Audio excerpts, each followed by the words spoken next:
மிதக்கின்ற கட்டு மரம் வெயில் காலத்தில் குடிசையெல்லாம் அணையாமல் எரிகின்ற காட்டு மரம் எல்லா ஊருக்குள்ள பறக்க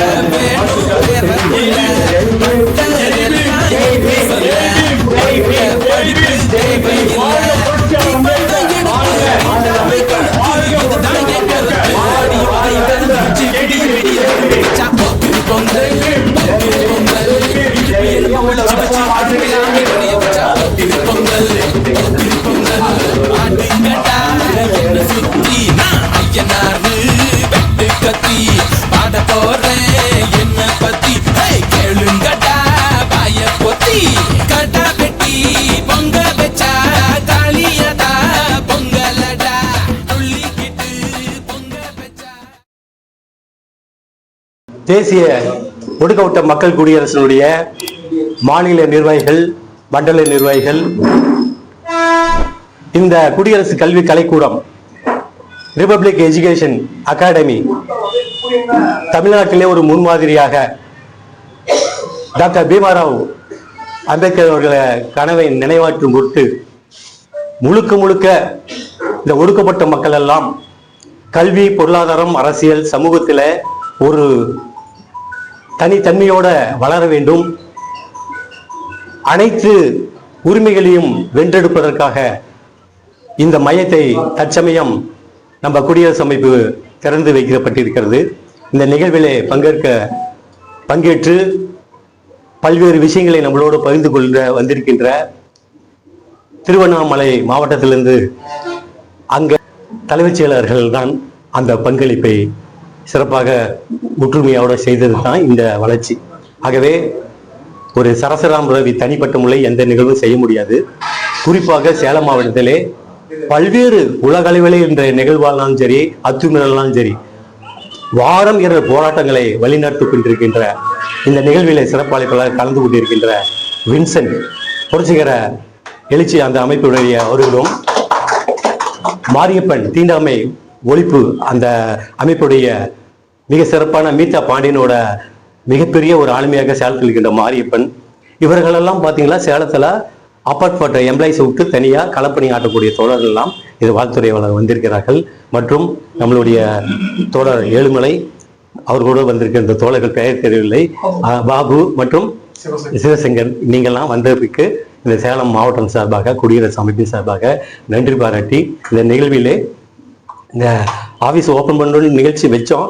வெறுமனே இதை வச்சுட்டு போகக்கூடாதுன்றதுனால உடனடியாக அந்த பஞ்சம் நில மீட்பு அந்த டாப்பிக்கில் நம்ம சிறப்பாக பணியாற்றி வந்திருக்கின்ற நம்ம தோழர்கள் ஏழுமலை அட்வொகேட்டு, நம்ம அந்த அயோத்திதாசர் அந்த அவருடைய பெயரில் மிகப்பெரிய அளவில் மாநில அளவில் பயின்றி அந்த பஞ்சம் நிலத்துக்கெல்லாம் டிசி லேண்டுன்னு சொல்லுவாங்க பிரிட்டிஷ்களில், அதெல்லாம் எப்படி 12 லட்சம் ஹெக்டேர் தமிழ்நாடு முழுக்க எவனோ ஆக்கிரமிச்சிட்டானோ அதெல்லாம் மீட்டெடுக்கிறதுக்கான வழக்கு பதிவு செய்து அதை எப்படி நம்ம மீட்டெடுக்கணும் அப்படின்னு இந்த இங்கே வந்திருக்க மண்டல நிர்வாகிகள்லாம் விஷயத்தை ஷேர் பண்ணிக்கிறதுக்காக ஒரு வாய்ப்பாகவும் நான் இந்த நிகழ்வை பயன்படுத்தி கொண்டிருக்கிறேன்.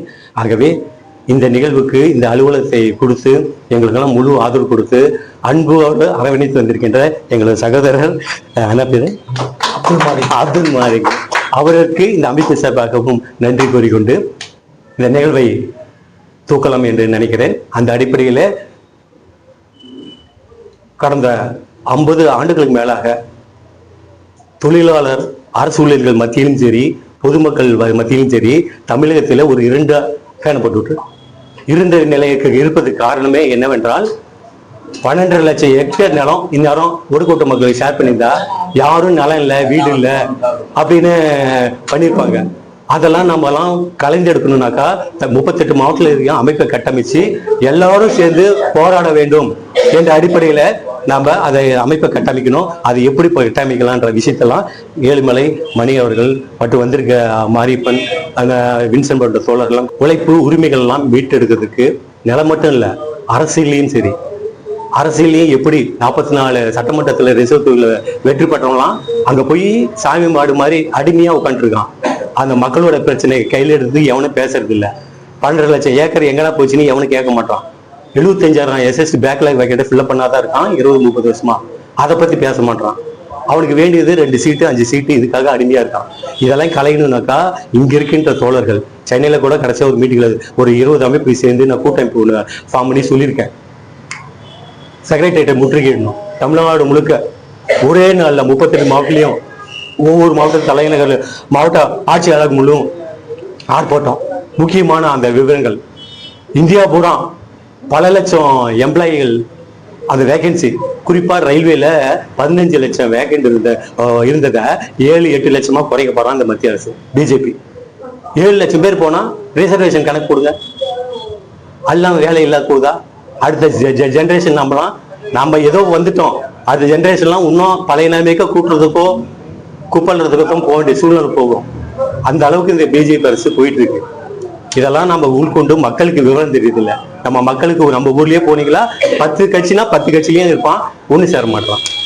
இதெல்லாம் நம்ம ஒடி தெரியணும், கலை தெரியணும். அதுக்கெல்லாம் ஒரு உருவாக்கம், மாநில அளவில் ஒரு கூட்டமைப்பை உருவாக்கணும். மற்ற கட்சிகள் எல்லாம் இதெல்லாம் கையில் எடுக்க மாட்டான். அவனுக்கு ஒரு நல்ல ஒரு 4 சீட்டு ஒரு மெடிக்கல் காலேஜ் கிடைச்சா போதும், அப்படி அடிமையாக போயிட்டு இருக்காங்க. அதெல்லாம் தகர்க்கெடுக்கணும். அமைப்புகளாக இருக்கிற நாமெல்லாம் ஒருங்கிணைந்து ஒரு செக்ரட்டரியேட் முற்றுகையிடுறது, 38 மாவட்டத்திலையும் ஒரே நாள் போராட்டத்தை அறிவிக்கிறது, இதெல்லாம் செய்ய கத்துக்கணும். அப்பதான் இந்த ரயில்வேல இன்னும் 7 லட்சத்தை போட்டா கிட்டத்தட்ட 1.5 லட்சம் தோழர்கள் குடும்பம் நல்லா இருக்கும், ஆளு பார்க்க வேண்டாம். 75,000 பேக்லாக் எஸ்எஸ்சி வேக்கெண்ட் தமிழ்நாட்டில் போட்டாக்கா பல துறையிலையும் 75,000 குடும்பங்கள் நல்லா இருக்கும், பொருளாதாரத்தில் வளரும், சமூக அந்தஸ்து பெறும். சிறுபான்மையினர் இருக்கின்ற முஸ்லிம்களையும் கிறிஸ்தவர்களும் இந்திய அளவுல ஒரே நாடு என்ற பெயர் சொல்லிக்கிட்டு எப்படியெல்லாம் நெருக்கடி கொடுக்குறான், அவங்களெல்லாம் எப்படியெல்லாம் உசுப்பி விடுறான். ஒடுக்கப்பட்ட மக்கள் அவங்களும் தான் சேர்ந்து நம்ம போராட வேண்டிய சூழ்நிலையை தள்ளப்பட்டு இருக்கோம்.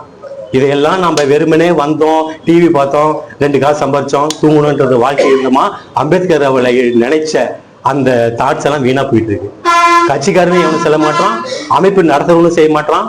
பல்வேறு துறையில மத்திய மாநில அரசு துறையில வேலை செய்யற நலச்சங்களும் வேலை செய்ய மாட்டுது. அப்ப எப்படிதான் நம்ம இது பண்றது?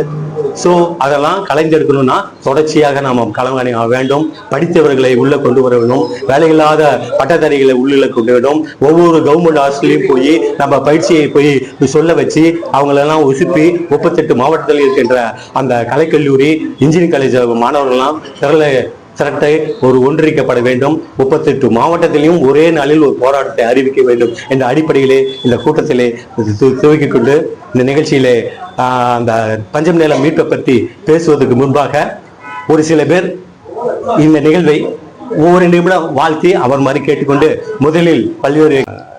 Actually, first of all, I thank Mr. Sarasaram Ravi for giving the very eminent opportunity to just dispose my speech as a short and sweet way of explanation.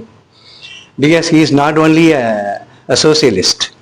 Because every people after the retirement, நான் அப்படியே தமிழ்லேயே சொல்லிடுறேன். எனக்கு தமிழில் பார்த்தீங்கன்னா சில extend வர முடியாது, அதனால நான் என்ன ரைஸ் பண்ணிக்கல காலரை. ஏன்னா என் ஃபீல்டு பார்த்தீங்கன்னா என்னோட ரீச்சிங் கேரியர் அப்படி இருக்கு. அதனால பார்த்தீங்கன்னா தமிழ் எக்ஸ்பிளேஷன் வரும்போது ஸ்ட்ரகிள் ஆனால் நான் இங்கிலீஷ் போயிடுவேன், அதை கொஞ்சம் பேர் பண்ணிக்கணும். ஓகேங்களா? ஸோ யூ சி சார், இப்போ ரவி இஸ் வெரி க்ளோஸ். இல்லை I don't explain about you in the explanation way. Simply you keep silent. Saraj is my friend. Actually, after the retirement only, all the people are என்ன பண்ணுவாங்கன்னா, they are only selfish. அவங்க family and also அந்த அதாவது relative சர்க்கிளில் போயிடுவாங்க. ஒரு socialist mind, ஒரு reforming அந்த ஆட்டிடியூட வராரு அப்படின்னா, first of all I just hands up to my friend Ravi. Okay. So second பார்த்தீங்கன்னா எஜுகேட். கற்பிச்சாதான் பார்த்தியா ஒன்று சேர்ந்து குறித்து செய்ய முடியும். So education is the most powerful weapon which we can change anything and everything in the world. B R சொல்லியிருப்பார். அவர் பிஆர் மாதிரி நம்ம வர முடியலனாலும் அட்லீஸ்ட் நம்ம ஒரு டாக்டரேட் பண்ணணும் தான் அந்த வெகிமெண்ட்ஸோட இம்பாக்டோட ஒரு பிரசிடென்சியாக ஒரு கன்சிடென்சியாக ப்ரிசர்வேஷனாக நான் டாக்டரேட் பண்ணியிருக்கேன். இதை ரொம்ப பணிவாக சொல்கிறேன் நான். ஏன்னா நம்ம கேட்டகரியில் பார்த்தீங்கன்னா ஒரு எஸ்சியில் இருக்கிறவங்க என்ன நீ படிச்சிருக்கேன் அப்படின்லாம் சொல்லக்கூடாது. நான் ரொம்ப பணிவாக சொல்கிறேன். அவர் டாக்டரேட் பண்ணியிருக்காரு. என்னுடைய அவர் ஒரு மாஸ்டர் மைண்டட் பிரியாட் minded person, million of the minded person is only one BR doctor Ambedkar in the world. நானும் அது மாதிரி வந்திருக்கேன் அவர் வழியில். ஸோ செகண்ட் கேட்டகரி இப்போ எஜுகேஷன் ஹம்பிள் ரிக்வெஸ்ட். இப்போ இது பார்த்தீங்கன்னா ஒரு ஓரியன்டேஷன் கிளாஸ் மாதிரி எடுத்தால் இந்த பிளேஸ் ஸ்பேசியஸே இல்லை. இது ஒரு அப்ளிகேஷன் தான். இதில் ஒரு 5 பேர் தான் உட்கார முடியும். இந்த ஓப்பனிங்களோட சில பிரதர்ஸ் இந்த பேசியிருந்தேன் நான். இந்த ஸ்பேஸில் வந்து பார்த்தீங்கன்னா கொஞ்சம் வாஸ்ட்டாக பண்ணலாம், but good beginning makes a good ending. இது நல்ல very good starting. Advance congratulation for it. Second category வந்து பார்த்தீங்கன்னா காம்படிட்டிவ் எக்ஸாம் பண்ணும்போது பார்த்தீங்கன்னா அதில் வந்து இம்பாக்டோட படிக்கணும் சார். இப்போ ஸ்டூடெண்ட்ஸ் எல்லாம் இதை போட்டிருக்காரு சார், எல்லாமே பார்த்தேன் நான். என்னுடைய பர்சனல் கங்க்ராச்சுலேஷன் கூட அவருக்கு வந்து இதில் அனுப்பிச்சிருந்தேன். பட் இதெல்லாம் பண்ணும்போது என்னன்னா அந்தந்த சப்ஜெக்ட் வைஸாக வந்து பார்த்தீங்கன்னா அவங்க நாமினேட் பண்ணி அதை வந்து பார்த்தீங்கன்னா ஐடியலிக் ஸ்டூடெண்ட்டாக டிட்டர்மினேஷனாக ஃபியூச்சர் கேரியர் அப்ஜெக்டில் வந்து பார்த்தீங்கன்னா அச்சீவ் பண்ணுறவங்களா செலக்டிவாக பண்ணணும். Name should be very detail after the success of the people. முன்னாடியே எல்லாத்தையும் ஏதோ வந்து பார்த்தீங்கன்னா ஒரு கேதரிங் வந்து சேர்த்தக்கூடாது. Our absence is only speaking more than our ப்ரெசன்ஸ்னுவாங்க. நம்ம சொல்லி கொடுத்த பிறகு நம்மளை வந்து 4 பேர் சொன்னாதான் அந்த பப்ளிசிட்டி நம்ம வரும். நம்ம ஐடென்டிட்டியே என்னன்னா ஆஃப்டர் க்ரோயிங் வந்து பார்த்தீங்கன்னா இருக்கிறவங்கள தான் ஐடென்டிட்டியே வரும். அதோட என்னுடைய டீச்சிங் எக்ஸ்பீரியன்ஸில் சொல்கிறேன். ஃபைனல் கேட்டகரி என்னன்னா என்னால் வந்து பார்த்தீங்கன்னா கான்ட்ரிபியூஷன் என்ன கொடுக்குமோ இந்த காம்படிட்டிவ் எக்ஸாமினேஷனில் டிப்ஸ் ஆஃப் த பார்த்தீங்கன்னா நம்ம இன்டர்வியூ பேஸு, அதே மாதிரி viva, oral, written, books, material எல்லாமே என்னுடைய சைஸில் நான் கொடுக்குறேன் சார். எனக்கு என்னன்னா an inch of time is an inch of கோல்டுன்னு. ஒரு நிமிஷமும் எனக்கு செகண்ட்ஸ் மாதிரி. இப்போ ரவிஜி நான் சொல்றதுக்கான என்னன்னா he is a most respected person. அவர் என்னை கூப்பிட்டாரு, நான் வந்தேன், அது மரியாதை. இல்லைன்னு வச்சுக்கங்களேன், நான் அந்த சென்ஸ்லேயே தான் இருக்கேன். என்ன டிலே பண்ணிங்கன்னா வேற இருந்தால் சொல்லாமல் கொள்ளாமல் போயிடுவேன் நான். ஏன்னா அந்த டைமிங் வந்து பார்த்தீங்கன்னா most important. One who use the timing will be the achiever, not a successful person. Success அப்படின்றது ஆர்டினரி தான். Most of the success accumulation is called achievement. The achievement is only history.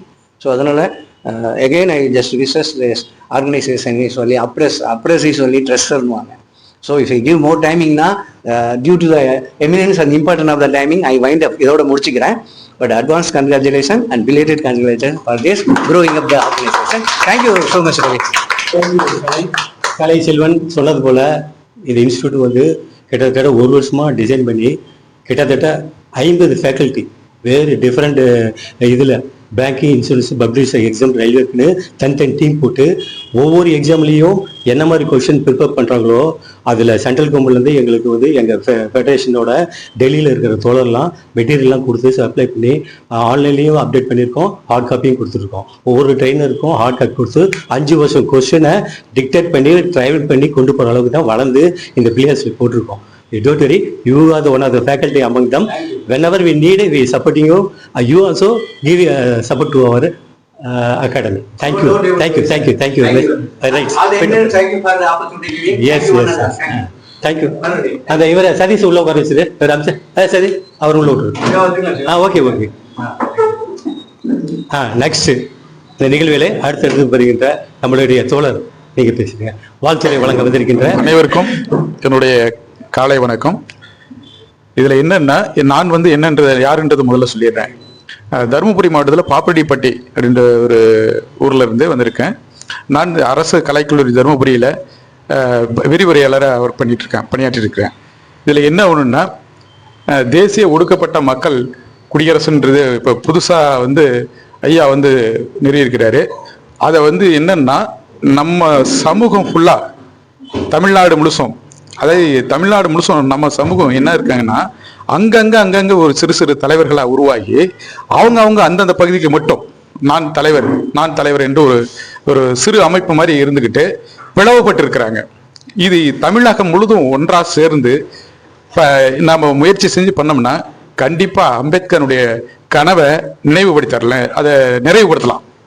ஏன்னா அவர் அன்னைக்கு கண்ட கனவு அவர் இருக்கிற காலத்துல இருந்த கூட பிரிவா தான் இருந்தது. அவராலையும் முடியல. ஆனா இருந்தாலையும் இது நம்ம மக்கள் பின்னாடி ஒன்று சேருவாங்க அப்படின்று ஒரு முயற்சியை செஞ்சு உருவாக்குனாரு. ஆனா இன்னைக்கும் அது பிளவுபட்டியா தான் இருக்குது. ஐயா மாதிரி ஒருங்கிணைப்பு எல்லாமே தமிழகம் முழுசும் ஒருங்கிணைப்பு செஞ்சு அதை பண்ணா மிகவும் சிறப்பாகவும் இருக்கும்.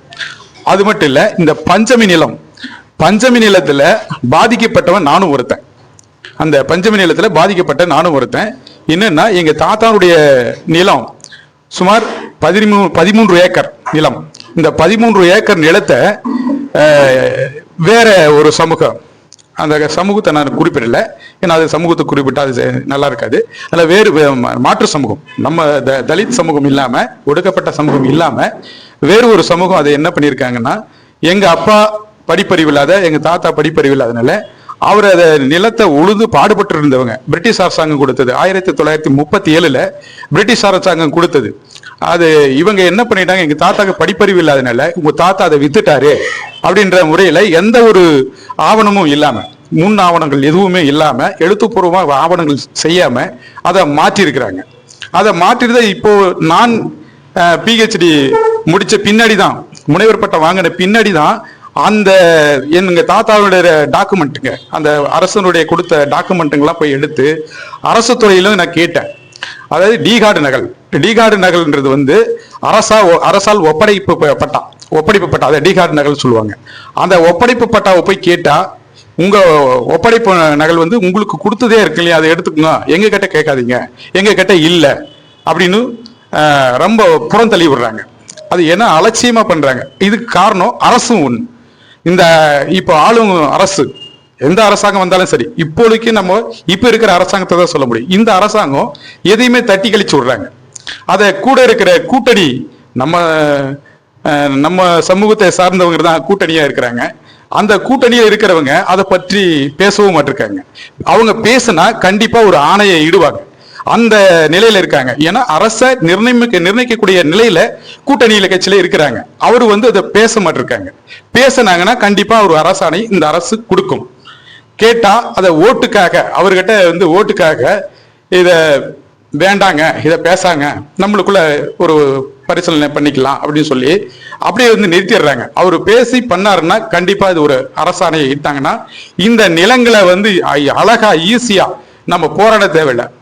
அரசாணையை விட்டுட்டாங்கன்னா அதை வைத்து நம்ம அழகா அந்த நிலங்களை மீட்டெடுக்கலாம் அப்படின்றத இந்த ஒருங்கிணைப்பு கூட்டத்தின் மூலமாக நான் தெரிவிச்சுக்கிறேங்க. எனக்கு வாய்ப்பளித்த அனைவருக்கும் நன்றிங்கய்யா. இங்க வருகை புரிந்திருக்கும் அனைவருக்கும் என்னுடைய காலை வணக்கத்தை தெரிவித்துக் கொள்கிறேன். இந்த விழாவிற்கு சிறைப்பேற்று நடத்தி கொண்டிருக்கும் நமது ஐயா சரஸ்ராம் ஐயா அவர்களுக்கும் மற்றும் ஏனைய தோழர்களுக்கும், இங்கு வருகை புரிந்திருக்க அனைவருக்கும் வருக வருக என வரவேற்று என்னை வாழ்த்துறை வழங்கி இந்த பொறுப்பு கொடுத்திருக்கிற ஐயா அவர்களுக்கு நன்றியை தெரிவித்து என் உரையை ஆரம்பிக்கிறேன். என்னுடைய பெயர் வந்து பாபு. நான் தருமபுரி மாவட்டம் அரூர் பக்கம் தெங்கரைக்கோட்டை அந்த கிராமத்தில் வந்திருக்கேன். நான் ஒரு பட்டதாரி ஆசிரியர். அது மட்டும் இல்லாமல் கல்வி உளவியல் அப்படின்னு சொல்லி கேள்விப்பட்டிருப்பீங்க. நாங்கள் சைக்காலஜி அந்த பாடத்தில் நிறைய சென்டரில் சிறப்பாசிரியராக பணிபுரிந்திருக்கேன். எண்ணற்ற ஆசிரியர்களும் உருவாக்கியிருக்கேன். இங்கே வரும்பொழுது நம்ம பெரிய பெரிய ஆட்களாக வெளியே வரும்பொழுது என்ன பண்ணுறாங்கன்னா, நான் இந்த சமூகத்தை சார்ந்தவன், நான் இந்த ஜாதியை சேர்ந்தவன் அப்படின்னு வெளியே சொல்றதுக்கே கூச்சப்படுறாங்க. அந்த காலத்துல நம்ம மக்கள் துண்டை கட்டி அவங்களுக்கு அடிமையா இருந்தாங்க. இந்த காலத்துல மாவட்ட பொறுப்புல உயர் அதிகாரி அவங்களுக்கு அடிமையா இருக்கிறாங்க. ஐயா கண்ட கனவு அது இன்னுமே நிறைவேறல. அது ஐயா அவர்கள் இந்த கனவை நிறைவேற்றுறதுக்கு இவ்வளோ ஒரு பொறுப்பேற்று வந்திருக்காருன்னா மிகப்பெரிய சாதனை தான். ஸோ அது மட்டும் இல்லாமல் என்னுடைய இழப்புகள் நிறையா இருக்கு. நான் ஒரு அரசு பணியில் பட்டதாரி ஆசிரியராக இருக்கிறதுனால ஐயா சொன்னது போல இந்த பஞ்சமி நிலத்திற்காக ஏறக்குறைய கிட்டத்தட்ட 30 லட்ச ரூபா நான் செலவு பண்ணியிருக்கேன் இந்த தருமபுரி மாவட்டத்தில். ஏன் அப்படின்னா என்னுடைய வருமானத்தினால என்னுடைய அந்த பிடியை விடக்கூடாது, நம்ம ஒடுக்கப்பட்ட மக்கள் ஒடுக்கப்பட்டவை தெரியக்கூடாது அப்படிங்கிறதுக்காகவே அவ்வளோ நான் செலவு பண்ணி இழந்து நான் நிற்கிறேன். அதுல என்ன குறிப்பா அப்படின்னா தருமபுரி மாவட்டத்தில் எங்களுடைய பகுதியில கிட்டத்தட்ட பொம்புடி கிராமத்துல 845 ஏக்கரா உயர் ஜாதியினர்கிட்ட இருக்கு. இது இந்த வழக்கானது இங்க குறிப்பிடும் பொழுது நம்ம அரூர் பகுதியை சேர்ந்த ஐயா பேரு கரியமல்லையா, PVK கரியமல்லையா அவர்கள், அவர் ஒரு வழக்கை தொடர்ந்து தருமபுரி மாவட்டத்திலையும் குறிப்பா அரூர் பாப்பட்டியில் இருக்கக்கூடிய பஞ்சம் நிலை மீட்டெடுப்பதற்காக 2009 ஒரு வழக்கை போட்டு தீர்ப்பு பெறாரு. தீர்ப்பானது நமக்கு சாதகமா தான் இருக்கு. ஆனா அந்த வருவாய்த்துறையினர் என்ன பண்றாங்க, அதை சாதகமா வச்சுக்கிட்டு இருக்கக்கூடிய நம்ம மக்கள் கிட்ட இருக்கக்கூடிய பட்டா நிலத்தை எல்லாம் வெறும் தரிசா பண்ணி உயர் ஜாதியினருக்கு சாதகமா பண்ணியிருக்காங்க. அதனாலதான் இவ்வளவு பெரிய இழப்புகள். இது மட்டும் இல்லாம இதுல என்ன பண்றாங்க அப்படின்னா 125 பேர் அந்த வழக்குல போகும் பொழுது யாரு போய் கேட்டாலுமே, நம்ம பஞ்சமி நிலன்ட்டு யாரு போய் கேட்டாலும் உடனடியாக அவங்க ரிப்ளை பண்ணக்கூடியது என்னன்னாக்க 125 பேர் வழக்கில் இருக்காங்க, இந்த வழக்கு தீர்ப்பு கண்டவுடன் உங்களுக்கு நாங்க வழங்குவோம், அவ்வளவேதான். வேற எந்த ஸ்டேட்மெண்ட்டுமே இல்லை. அப்படியெல்லாம் இருக்கு. பட் இதுக்கு காரணம் என்ன அப்படின்னா, உண்மையுமே நம்ம படிப்பறிவு எவ்வளவுதான் சிறப்பா இருந்தாலுமே சில வழிநடத்தல்கள் மிக முக்கியம். அந்த வழிநடத்தல்ல ஐயா அவர்கள் சிறப்பாக பண்றாங்க. இதற்கு உறுதுணையாக எப்பவும் நாங்கள் துணை நிற்போம் அப்படிங்கிறது கூறி வாழ்த்துறை வழங்குகிறேன். நன்றி, வணக்கம். வாழ்த்துறை வந்திருக்கிற நம்மளுடைய சேலம் மாவட்டத்துடைய கம்யூனிஸ்ட் கூட்டமைப்புடைய நிர்வாகி அவருடைய சொல்லுவார் அந்த நிகழ்ச்சி பற்றி. அவர் வாழ்த்துறை வழங்குவார். அங்கிருந்து பேசலாம், ஒன்றும் தப்பு இல்லை. அன்பார்ந்த தோழர்களே, உங்கள் அனைவருக்கும் நான் சார்ந்திருக்கின்ற புரட்சிகர சார்பாக வாழ்த்துக்களை தெரிவித்துக் கொள்கிறேன். 1892 கொடுக்கப்பட்ட பஞ்சமி நிலம் இது தாழ்த்தப்பட்ட மக்களுக்காக கொடுக்கப்பட்டது. ஆனால் இன்னைக்கு பார்த்தோமா அந்த நிலம் இன்னைக்கு பார்த்தோமா எல்லா பக்கமும் தாழ்த்தப்பட்ட மக்கள் கையில் இல்லை. பெரும்பான்மை நிலங்கள் தாழ்த்தப்பட்ட மக்கள் கையில் இல்லை. எல்லாமே சாதி ஆதிக்கவாதிகள் கைகள் தான் இருக்குது. இது விஷயமா என்னன்னாக்கா, பொதுவாக நம்ம போராட்டம் இயல்பாக நடத்துகிறோம். தாழ்த்தப்பட்ட மக்களுக்கு இன்னும் வீடு இல்லை, பட்டா கொடு, இப்படி தான் போராடுறோம். ஆனால் உண்மையான வரலாறு அந்த மக்களுக்கான கொடுக்கப்பட்ட நிலங்களை இது வரைக்கும் பார்க்குறப்ப செங்கல்பட்டில் துப்பாக்கி சூடு நடந்து 2 பேர் சத்து, அந்த வரலாறு மட்டும் தான் நமக்கு பதியப்பட்டிருக்கு. பஞ்சம் நிலம் கேட்டு நாம் செங்கல்பட்டில் 2 தோழர்கள் இறந்தாங்க துப்பாக்கி சூட்டில். இது ஒரு வரலாறாக நம்ம வச்சிருக்கிறோம். இன்னும் சொல்ல போனால் சேலத்தில் இன்னைக்கு இருக்கிற ஆர்எஸ்எஸ் ஆஃபீஸ் எல்லாம் பஞ்சம் நிலத்துக்கு உட்பட்ட இறந்தான்னு சொல்லி எல்லாமே இது வரைக்கும் ஒரு செவி வழியான செய்திகள் மட்டும் வந்துட்டு இருக்குது. ஆனால் அதை மீட்டெடுக்கிறதுக்கு ஒரு மிகப்பெரிய கட்டாயமான ஒரு கூட்டமைப்பு மிக தேவையான ஒன்றா இருக்குது. ஆனால் இன்னைக்கு பார்க்குறப்ப எல்லா தமிழ்நாடு முழுக்க பார்க்குறப்ப செங்கல்பட்டு, வடார்காடு, தென்னார்காடு, தருமபுரி போன்ற பகுதியெல்லாம் இந்த கால நிலங்கள் நிறையா இருக்கு. ஆனால் இது வரைக்கும் எங்கெங்க நிலங்கள் மீட்கப்பட்டுங்க ஒரு வரலாறு இல்லாமல் இருக்குது. ஏன்னா நம்ம தொடர்ந்து தோழர் கூட சொன்னார், நிறையா பொருளாதார இழப்பு, நிறையா சிக்கல் நிறையா இருக்குது. அப்போ இந்த நிலங்களை மீட்பதற்கு இந்த அரசு நீதிமன்றங்கள் என்ன செய்யுது? ஏன்னா அதை பற்றி நம்ம தெளிவான கருத்துக்கள் இன்னும் நமக்கு தேவைப்படுது. தோழர் ஏழுமலை இந்த காலகட்டத்தில் ரவி என்ன சொன்னார், தொடர்ந்து பங்காற்றிட்டு இருக்காரு அப்படின்னு. நம்ம அந்த இடத்துல என்னன்னாக்கா, இது விஷயமா நம்ம என்ன செயல்படலாம், என்ன செயல்பாடு நிலங்களை ஏற்கனவே நிறைய தோழர்கள் அரங்குணம் விநாயகம் போன்றவர்கள் நிறைய தோழர்கள் பஞ்சம் நிலம் கொடுத்து பேசுறாங்க. நிறைய பேர் பேசுறாங்க. சிவகாமி ஐஏஎஸ் கூட சில நிலங்களை மீட்பதற்கு இந்த மாதிரி நிறைய கருத்து ஆக்கங்கள் வந்துட்டே இருக்குது. மீட்டாச்சு சொல்றாங்க. ஆனா இது வரைக்கும் எங்க நிலங்கள் மீட்கப்பட்டிருக்குது அந்த மாதிரி பட்டியலை நம்ம எதிர்பார்க்கிறோம். யானை கேட்டால் இது தெரிஞ்சதுக்காக இல்லை, இந்த மக்கள்கிட்ட எப்படி மீட்டெடுக்கிறதுக்கான வழிமுறைகள் இன்னும் எங்கெங்க இருக்குன்னு சொல்லி தெரிஞ்சுக்கிட்டோமாக்க இந்த மக்கள்கிட்ட போய் இந்த நிலங்களை ஒப்படைக்கணும். அதுதான் மிக முக்கியமான விஷயம். ஏன்னா இன்னைக்கும் தாழ்த்தப்பட்ட மக்கள் தான் வீடு இல்லாமல் நிலம் இல்லாமல் இன்னும் மிக மோசமான நிலைமையில சோத்துக்கே வழி இல்லாமல் இருக்கக்கூடிய ஒரு மிகப்பெரிய ஒரு கேடுகட்ட வாழ்க்கை முறையில இந்த சனாதனம் ஒடுக்கி வச்சிருக்கு. அதனால இப்போ சனாதனம் குறித்து பேசுகிற அதே வேளையில இங்க இருக்கிற இந்த பஞ்சம் நிலம் குறித்து ஒரு வாழும் உரிமை அது. மண்ணில்னா நமக்கு ஒண்ணுமே இல்லை. இதை பத்தி நமக்கு இன்னும் கூடுதலான தகவல்கள், செயல்பாடுகள் இதெல்லாம் தேவைப்படுது. அப்போ 2-3 மாவட்டங்கள் ஒருங்கிணைச்சு சேலம் மாவட்டத்தில் 3 மாவட்டமா சேலம் மாவட்டத்தில் ஒரு மிகப்பெரிய ஒரு முற்றுகை ஆர்ப்பாட்டம் இப்படி எங்கெங்க வழிமுறை இருக்குதோ இங்க தொடங்கி செங்கல்பட்டு, சென்னை வரைக்குமே ஒரு 3-4 மாவட்டங்கள் மக்களை திரட்டி அணிதிரட்டி எல்லாத்தையும் இது பண்ணி ஒரு பெரிய போராட்டம், முற்றுகை போராட்டம் நடத்தணும். யான்னு கேட்டா போராட்டம் இல்லாமல் இங்கே எதுவுமே பண்ண முடியாது. போராட்டம் மிக முக்கியமான ஒன்று. அந்த வகையில் நம்ம போராடுவோம், தொடர்ந்து போராடுவோம். இந்த பற்றி இன்னும் கூடுதலாக சில செய்திகள் கிடைக்கல, தெரியல. அதையும் நான் கேட்க வந்திருக்கிறேன். கேட்டுக்கிட்டா தான் நம்ம செயல்பாட்டில் செயல்பட முடியும். ஏன்னா இன்னைக்கு பட்டா கேட்டு போராடி சலிச்சு போச்சு, அதுவும் கிடைக்கல. அதனால் அந்த வகையில் இதில் ஒரு உறுதியாக இந்த நிகழ்வை மிக சிறப்பாக எடுத்து வழிநடத்தி கொண்டிருக்கின்ற தேசிய ஒடுக்கப்பட்ட மக்கள் குடியரசு இயக்கத்துக்கும் அதனுடைய பொறுப்பாளராக இருக்கிற எங்களுக்கெல்லாம் வழிகாட்டியாக இருக்கிற என்னைக்குமே வழிகாட்டியாக இருக்கிற அண்ணன் சடுசாம் ரவி அவர்களுக்கும் மற்ற அந்த அமைப்பை சார்ந்த நிர்வாகிகள் அனைவருக்கும் நான் இந்த நேரத்தில் நன்றி சொல்ல கடமைப்படுகிறேன். நன்றி, வணக்கம். இவர் கிட்டத்தட்ட மேற்கு மண்டல மாவட்டங்களில் தெரியாத யாரும் இருக்க மாட்டாங்க. கியூபாவில் ஒரு போராட்டினாலும் இங்கே சேலத்தில் போராடுவார். டென்மார்க்கில் போராடினாலும் அந்த மக்களுக்காக இங்கே போராடுவாங்க. உலகம் முழுக்க எங்கே நடந்தாலும் நாமெல்லாம் இங்கே லோக்கலில் ஒரு பிரச்சனை கூட போராட மாட்டோம். அந்த ஊர்லையா நமக்கு என்னன்னு போவோம். வெளிநாட்டில் மக்கள் இப்போ ஏகப்பட்ட ஈராக்கெல்லாம் ஆக்கிரமிப்பு செய்கிற ட்ரம்பை கட்டிச்சு இந்தியாவில் எங்கே நடந்துச்சோ தெரியாது. சேலத்தில் மாறிக்கணும் நம்மளுடைய வின்சென்ட்டோ ட்ரம்பை கடிச்சு போராடும். அதில் குடியரசு அமைப்பு சார்பாக நம்மளாம் தோழெல்லாம் கலந்துட்டு கடிச்சிட்டு வந்தோம். அப்படி போராட்ட குணம் வளர்த்துக்கிட்டே தான் நாம் வாழ்க்கையில் முன்னேற முடியும். நாம மட்டும் இல்லை, நம்மளை சார்ந்தவர்கள், நம்ம சார்ந்தவர்கள் மட்டுமல்ல, சமூகம். அப்படி லாங் டேர்மில் திங்க் பண்ணி கொண்டு போகக்கூடிய பக்குவம் பெற்ற வில்சன் இவங்க போட்டவர்களாம் நான் வாழ்த்துக்கிறேன். அதே போல் இந்த பஞ்சம் நிலம் 1892 பிரிட்டிஷு அந்த பகுதியில் அப்போது பொருளாதாரத்தில் நசுக்கப்பட்ட ஒடுக்கப்பட்ட மக்களுக்கெல்லாம் ஏக்கர்களை விளைநிலங்களாக கொடுத்தான். 10 ஏக்கரு, 5 ஏக்கரு, 20 ஏக்கர். ஏன்னா அப்போல்லாம் வீடுகளில் எல்லாம் காடு. இப்படினாச்சும் பொழைக்கிட்டு தான் அந்த JH ஜெரேன்பர் ஹீரன்னு சொல்லி அந்த இவங்க தான் நம்ம இந்த பஞ்சம் நிலத்தையே உருவாக்கினாரு 1892. இன்னைக்கு என்ன 2026. கொடுக்கப்பட்ட நிலம்லாம் எங்க எந்தெந்த கார்பரேட் கம்பெனி காலேஜ் கட்டிக்கிட்டான், இண்டஸ்ட்ரி கட்டிக்கிட்டான், வளைச்சி போட்டு வச்சுட்டு இருக்கான். இந்த கொடுக்கப்பட்ட மக்களுடைய பேரண்ட்லாம் விட்டுட்டு போயிட்டான். அந்த மக்கள் இன்னும் 1 சென்ட் நிலம் குடியிருப்பு இல்லை. மனை கேட்டு போராடி கலெக்டர் மனு கொடுத்துட்டு போகிறோம். இதெல்லாம் களைய வேண்டிய அதிகாரத்தில் இருக்கின்ற கட்சிகள் பிரயோஜனம் இல்லாத இருக்காங்க.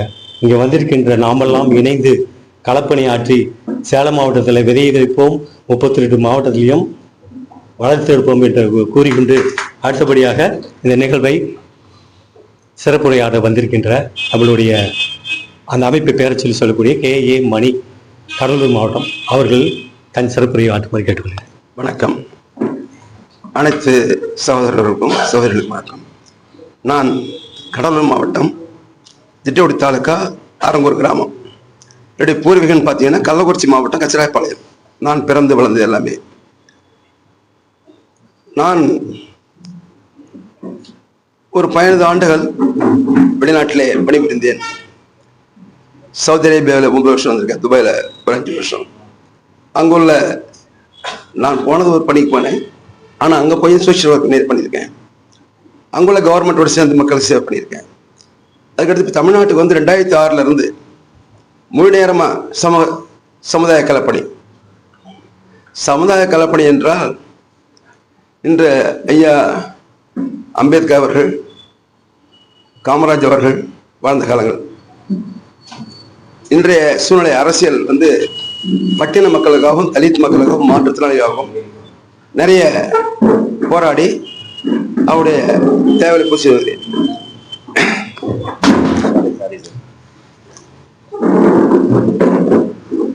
அதாவது அடித்தட்டு மக்கள் தேவை.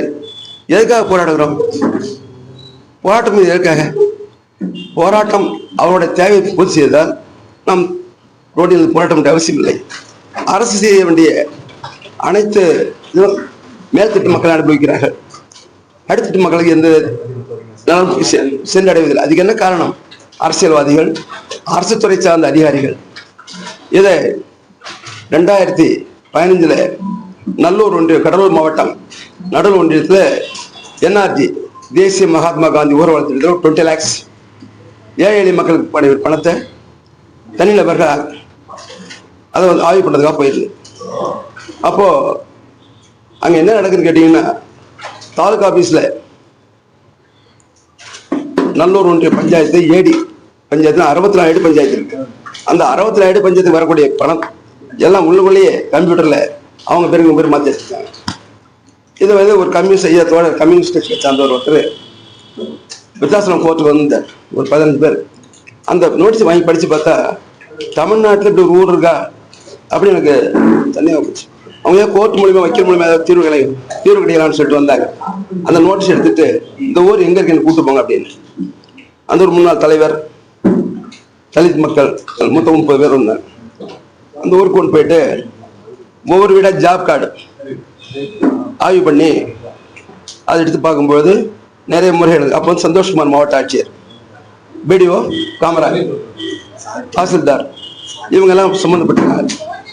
அதை நான் எடுத்துட்டு ஐயா பாரத பிரதமர் மோடி அவர்களுக்கும் அப்போதான் முதலமைச்சர் அம்மா இருந்தாங்க, அவங்களுக்கு ஆன்லைனில் அனுப்பிச்சிட்டு என் தலைமையில் அந்த ஊர் மக்களை ஒரு 30-40 பேர் திரட்டி விருத்தாசலம் ஆடியோ அலுவலகத்துக்கு முன்பு ஒரு ஆர்ப்பாட்டம் வைத்து அந்த ஆர்ப்பாட்டத்தை பார்த்துட்டு அந்த ஆர்ப்பாட்டத்தை அன்றைக்கி எல்லாமே அங்கே இருக்கிறாங்க collector officer Monday petition grievance. அப்போ நான் பேசுறதை பார்த்துட்டு நான் எங்கே போனால் ஆர்ப்பாட்டம் ஆரம்பிக்கிறதுக்கு முன்னாடியே காவல்துறைக்கு பர்மிஷன் கேட்பேன். அடுத்து பத்திரிகையாளரை விடையா கூப்பிடுவேன். காவல்துறை பர்மிஷன் தரவில்லை என்றாலும் ஆர்ப்பாட்டம் பண்ணுவேன். ஏன்னா ஹாஸ்பிட்டல் அப்படின்ட்டு அப்படி போட்டு மீட்டிங் போட்டு பேசும்போது அங்கே மாவட்ட ஆட்சியர் அலுவலகத்திலாம் உட்காந்துருக்காங்க, சம்மந்தப்பட்ட தாசில்தார்கள் அங்கே தான் இருக்காங்க. இந்த மண்டே பிடிச்சு நிற்கிறாங்க பாருங்க, கிரீமியன்ஸ் எல்லா மாவட்டத்தையும் சொல்கிறேன். அந்த மாவட்டத்தில் உள்ள அதிகாரிகள் எல்லாமே அங்கே தான் இருப்பாங்க. காவல்துறையிலேருந்து யூனிட்டி போல எடுத்துக்க மாட்டான், கேட்டால் மீட்டிங் போயிட்டாங்க. அப்போ மக்கள் பணி அந்த பேப்பர் மனு வாங்குற பேர் எங்கே போகுது? நான் பேசின வார்த்தையை பார்த்துட்டு உடனே டிவியில் பார்த்துருக்காரு யார் கலெக்டர் திட்டவளர் மகேந்திரன், யோ பெடியோ ஒன்றை பற்றி தான் பேசுவார், கோ அவுட் சஸ்பெண்ட் ஸ்பாட்லேயே. வெளியே வந்து பெடியோ அழுகுறார், சார் சஸ்பெண்டாங்க சார். யார் பேசுறீங்க? பெடியோ. அவன் ஏன் எப்படி தெரியும்? டிவி லைவில் ஓடிட்டு சார், தெரியுதுல்ல என் பவர் என்னன்னு. முதல்ல மக்கள்கிட்ட எடுத்து பணத்தை கொடுங்க, அப்புறம் போஸ்ட் பற்றி பேசலாம் அப்படின்னு. உடனே திட்டாளர் என்ன பண்ணிட்டாரு, சார் உங்கள் மாவட்டத்தில் நீங்கள் எவ்வளோ பணம் வரும்னு சொல்லி போட்டுறோம் சார். 20 லட்சம் போயிருக்கீங்க, அங்கே 3.5 லட்சம் கொடுத்தேன். போலீஸை பாதுகாப்போட பணத்தை என்ன அடிக்கிறதுக்கு அந்த ஊர் தலைவர், முன்னாள் தலைவர் ஏடிஎம்கேல மேகராஜன், கலப்பனையா ராஜாமணி என்ற வரும் ஆளத்தை அடிக்கிறதுக்கு பிளான் பண்ணேன். அப்போ டிஎஸ்பியில் 4 பேர் போலீஸ் பாதுகாப்போட மக்களுக்கு வந்து 3.5 லட்சம் பணம் வாங்கியிருக்கோம். First insure. நெக்ஸ்ட் இந்த ஏழை எளிய மக்களுக்கு பாரத பிரதம ஸ்கீம் விடல ஒரு 3000 பேத்துக்கு போராட்டம் பண்ணி விடுவாங்க. இதெல்லாம் இப்போ நான் சொல்றதெல்லாம் நடைமுறை உள்ளது. சமீபத்தில் 22 ஏக்கர் ஏரி என்ஆர்ஜியில், அந்த ஏரி பார்த்தீங்கன்னா தனியார் மயமா நிறைய ஏரியை வந்து தரிசனம் சொல்லிட்டு நிறைய பயிர் பண்ணிட்டு வராங்க, நிறைய ஆக்கிரமிச்சு பயிர் பண்ணிட்டு வராங்க. அதுவும் எடுத்து கையில் அதை எடுத்து ஆர்ப்பாட்டம் பண்ணி 22 ஏக்கர் ஏரி மக்கள் பயன்பாட்டுக்கு, ஆதி திராவிட மக்களுக்கும் ஏழை விவசாயிகளுக்கும் கால்நடைக்கும் பயன்படும் சொல்லி 300 போலீஸ் இறக்கி ரிவிஷன் எடுத்தேன். இப்போ கோர்ட்டில் கேஸ் இருந்தால் அது நிறுத்தாச்சு, அதை ஆழப்படுத்திட்டு இருக்காங்க. இது மாதிரி தமிழ்நாட்டில் நிறைய விஷயம் தொலைபேசி மூலமே ஐயா சொல்லிட்டீங்க, தருமபுரி சொன்னீங்க, சார் வந்துருக்குன்னு சொன்னீங்க. நம்ம ஒரு பிரச்சனை ஆரம்பிக்கணும், ஆரம்பித்தபடி விட்டுறாங்க. இந்த மாதிரி ஒரு அலுவலகம் சொன்னால் என்னோட அமைப்பு பேர் international human rights anti corruption, சர்வதேச மனித உரிமை மற்றும் லஞ்ச ஊழல் எதிர்ப்பு. அதனால சவுத் இந்தியா செக்ரட்டரியா இருக்கேன். எங்கே இது யாராவது சரிதான் ஐயா, நான் வந்து ஏற்கனவே வாட்ஸ்அப் பேசியிருப்பேன். அதை பார்த்துட்டு தென்காசிலேருந்து பேசுகிறாங்க, டெல்லியிலேருந்து பேசுகிறாங்க. இந்த மாதிரி சம்பவம் நடக்குது சார். எந்த ஏரியா, கிரிமினல் ஆகட்டும், சிவில் ஆகட்டும், காவல்துறை ஆகட்டும், எந்த ஏரியா அது சம்மந்தப்பட்ட துறை அதிகாரிகள் போட்டு உடனடியாக பேர முடியும் நம்முடைய கான்செப்ட். இதை நிறைய பேருக்கு தெரியாமல் போகிறதுக்கு என்ன காரணம் கேட்டிங்கன்னா, அறியாமை ஒரு பக்கம், பயம் ஒரு பக்கம். களமிற்கு போனோம்னா ஒவ்வொரு கிராமத்து வயசும் இப்போ நம்ம 4 பேர் அனைத்து மாவட்டத்தில் நிறைய வந்திருக்கோம். ஆனால் அந்தந்த மாவட்டங்கள்லையும் கிராமத்து வயசை இதை கொண்டு போகணும். அப்போதான் நம்மளுடைய கான்செப்ட் வெற்றி பெற முடியும். இதை பேசுகிறோம், நீங்கள் ஒரு மீட்டிங் பேசி போயிடுறோம், அது எப்படியே போயிடும். ஐயா சொன்ன மாதிரி தமிழ்நாடு மட்டும் இல்லை, இந்தியா ஃபுல்லும் நம்முடைய களப்பணி தொடர வேண்டும் என்றால் நம்ம அனைவரும் ஒரு கூட்டு குடும்பமாக செய்தோம்னா நம்ம வெற்றி பெற முடியும். அது மட்டுமல்ல, வறுமை இன்னும் 77 வருஷம் சுதந்திரம் அடைஞ்சாச்சு. இந்த 77 சுதந்திரம் அடைஞ்சு நம்ம சுதந்திரமா வசிக்கிறோமா? சுதந்திர காற்றை சுவாசிக்கிறோமா? இல்லை. காரணம் மக்கள் ஒற்றுமை கிடையாது. அரசியல்வாதி அவங்க ஒற்றுமையா இருக்காங்க. ஒவ்வொருத்தரும் பார்த்து 50 கோடி 100 கோடி படித்த கல்விக்கு மரியாதை இல்லை. பிரைவேட் கம்பெனியில் போனால் பிஇ படிச்சு போனால் 5 வருஷம், சிவில் இன்ஜினியர் படிச்சு போனால் எவ்வளோ சம்பளம்னா 5000 எவ்வளோ வெக்கப்படுது. அதுக்கு 5 வருஷம் படிச்சுப்பேன். கல்வி, அம்பேத்கர் சொன்ன கல்வி இல்லைன்னா நம்ம இந்த இல்லை நாகரிகம் இருக்கும். ஆனால் பக்கத்தில் கேரளா எடுத்துங்க, அது நம்ம இந்தியாவில் தான் இருக்குது. அங்கே 2 தான் வருது, ஒன்று காங்கிரஸ், இல்லை கம்யூனிஸ்ட். என்ன காரணம்? தரமான கல்வி. அங்கே படித்து 10வது பையன் இங்கே பிஇ பேச முடியாது. I am speaking 7 language. நான் 7 மொழி பேசுவேன். வெளிநாட்டில் நான் போனது ப்ரொஃபஷன் டெய்லிங் மாஸ்டராக போனேன். அங்கேயும் போயிட்டு சிலது அட்மாஸ்டர்ஸ் எடுத்துக்கிட்டோம்.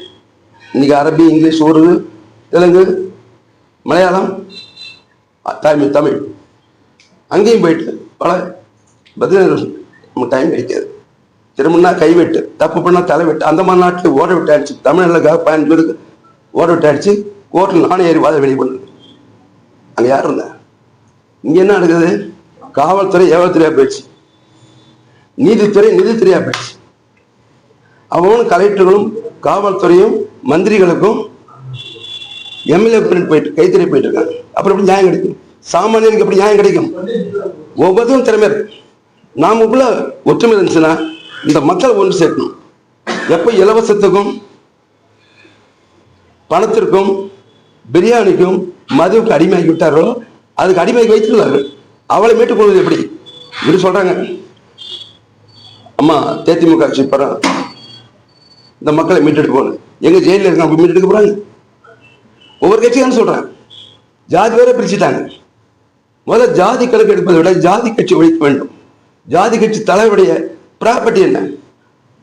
ஒவ்வொரு சேர்மன் கவுன்சிலர் கணக்கெடுங்க. எத்தனை ஏழை பாயிருக்கும்? ஏபிசி 3 பிரிங்க. மோடி சொல்லுவார் எந்த மக்களுக்கு அடித்தட்டு தேவையில்லை அவங்களுக்கு மட்டும் இலவசம், வீடாகட்டும் சிலிண்டர் ஆகட்டும் எல்லாமே. ஆனால் இன்னைக்கு அதை அனுப்பிக்க போற யார்? இன்னைக்கு திட்டோடி தாசில்தார் 14 லட்சம் ஓஏபி பணம் கையெழுப்பட்டது. அதை வச்சு கொண்டாந்து ஊழலை வெளியே கொண்டு வரவங்களுக்கு போலீஸ் பாதுகாப்பு உச்ச நீதிமன்றமே சொல்லுங்க. அந்த அடிப்படையில் இப்போ கூட கடலூர் மாவட்ட கலெக்டர் அருண் தம்பராஜ் மேலே மொத்தம் 10 மேலே பிரைவேட் கம்பெனி கொடுத்துருக்கேன். நானே பார்ட்டிசன் பர்சனாக போட்டு சம்மன் அனுப்பிச்சுட்ருக்கோம். அது ஒரு பக்கம் வந்துட்டு இருக்கு. ஆனால் ஐயா நண்பர் சகோதரர் திருவண்ணாமலை வழக்கறிஞர் வழிகாட்டுதல் பேர்லையும் இதற்கு முன் என்னுடைய பேர் என்ன கேட்டீங்கன்னா காவல்துறையில் நேர்மையாக இருந்தார்கள். டிஜிபி பொன்மாணிக்கவேல், ஐயா மாசானமுத்து, டிஜிபி திரிபாதி அவரோடு சேர்ந்து பல நமக்கு சில வழிகாட்டு சொன்னாங்க. அந்த வழிகாட்டுதல் பேர்லையும் நம்முடைய மக்களுக்கு அதிகார வர்க்கத்தில் உள்ளவர்களை களை எடுக்க வேண்டும். அதுக்கு நாம் அனைவரும் ஒன்று சேர்ந்து மாவட்ட வாரியாக இவ்வளோ அளவில் வைத்து ஒவ்வொரு ஸ்கூல்லையும் கிராமத்தில் நோட்டீஸ் பிரசுரம் பண்ணி நாம் அனைவரையும் விழிப்புணர்ச்சி ஏற்படுத்த வேண்டும். அப்படி செய்தால் நிச்சயம் நாம் வென்றெடுக்க முடியும். நன்றி. அவர்களுடைய பங்களிப்பு நிகழ்ச்சி வந்தமைக்கு நன்றி பாராட்டி தொடர்ந்து அவரோடு பயணிப்போம் என்று கூறிக்கொண்டு, தொடர்களே அந்த 1892 பிரிட்டிஷால் வழங்கப்பட்ட அந்த பஞ்சமர்கள், அப்படி அவர்கள் கொடுக்கப்பட்ட நிலம் தான் பஞ்சமி நிலம். பின்னால கவர்மெண்ட்ல சில மாடிஃபை பண்ணி ஏடி கண்டிஷன் அப்படின்னு மாற்றி இப்போ வச்சிருக்கான். இப்போ போய் அந்த பஞ்சமி நிலத்தை போய் கேட்டிங்களா, அதை பற்றி இப்போ இருக்கிறவங்களுக்கு யாருமே ஜென்ரேஷன் தெரியாது.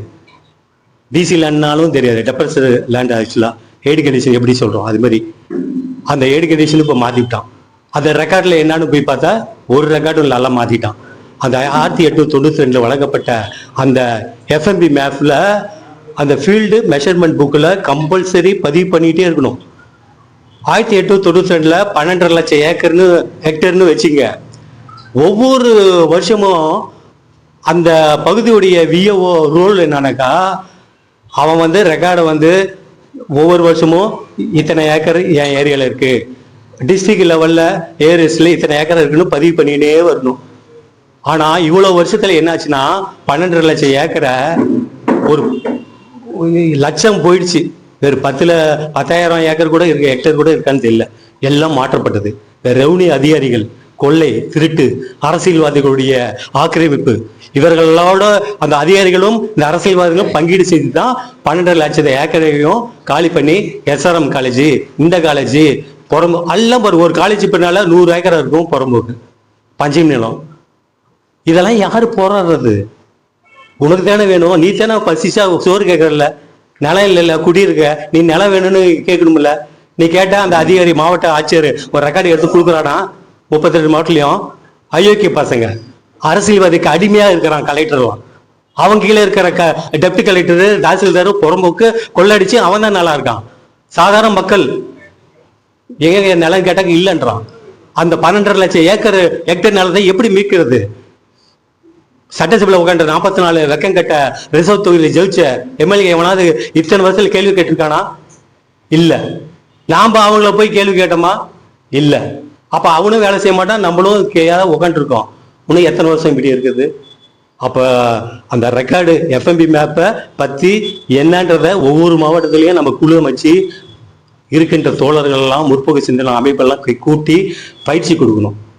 இப்படிலாம் செய்யணும். ஆர்டிஐன்னு ஒரு சட்டம், தகவல் உரிமை சட்டம் போட்டா டிரான்ஸ்பரண்டா அரசு இயங்கணுன்றதுக்காக அந்த சட்டம். இப்ப இந்த மத்திய அரசு அதை சட்டத்தை எடுக்க போறோம். எத்தனை பேர் இது போராடிட்டு இருக்கோம்? ஆர்டிஐல இப்போ தபால் கொடுத்தா தாசில்தார் அந்த ஏரியாவில் எவ்வளோ ஏடி கண்டிஷன் லேண்ட், எவ்வளோ டிசி லேண்ட், எவ்வளோ புறம்போக்கு, எது நீர்நிலையில் உள்ள புறம்போக்கு, எதெல்லாம் என்னென்ன புறம்போக்கு இருக்கோ எல்லாம் லிஸ்ட்டு அவன்கிட்ட இருக்கு. அவன் என்னைக்காவது நம்மகிட்ட கொடுத்துருக்கானா? வெள்ளை அறிக்கை விட்டுருக்கானா? தமிழகத்தில் முழுதும் அனைத்து தாலுகாவிலும் வெள்ளை அறிக்கை கேட்டு மிகப்பெரிய போராட்டத்தை ஏழுமையிலான ஆட்சியும் கைலாசமன் ஆட்சியும் மணி மற்ற வந்திருக்க தோழர்கள் பாபுக்கு சேர்ந்து என்னை செய்கிறோம், முடிவு பண்ணுவோம். இன்னைக்கு மதியத்துக்கு மேலே முயற்சிப்போம். இப்போ இந்த ஜெனரேஷன் முடிஞ்ச அளவு செய்வோம். வருங்காலத்தில் இருக்க நம்ம ஒடுக்கப்பட்ட மக்கள்லாம் போராடாமல் இருக்கணும்னா இப்போ ஒரு முறை போராடி பார்ப்போம். அதை தான் நாங்கள் ஒவ்வொரு இதையும் போடுவோம். தேவை உணராமல் போராடக்கூடாது, போராட தெரியாமல் நீ வாழ முடியாது. எல்டிடி பிரபாகரன் அங்கே அதான் சொல்லி அங்கே வளர்த்தாரு. விசிகா அதை சொல்லித்தான் வளர்த்தாங்க. தென் மாவட்டத்தில் இருக்கிற அமைப்புலாம் அப்படிதான் வளர்ந்தாங்க. இது ஒரு பொதுவான ஒரு அது மக்களுக்கான செய்தி. இதை கூட உள்வாங்கிக்கிட்டு யாரும் போராடுறதில்லை. தாசில் அந்தந்த தாசை ஒரே நாள் சேலம் மாவட்டத்தில் 11 தாலுகா அலுவலகம் போராட்டத்தை அறிவிக்கிறேன். ஒரே நாளில் 9 ஏக்கர் அந்த பஞ்சமி நிலத்தை மீட்டு கையில் கொடுத்துட்டேன். சேலத்தில்,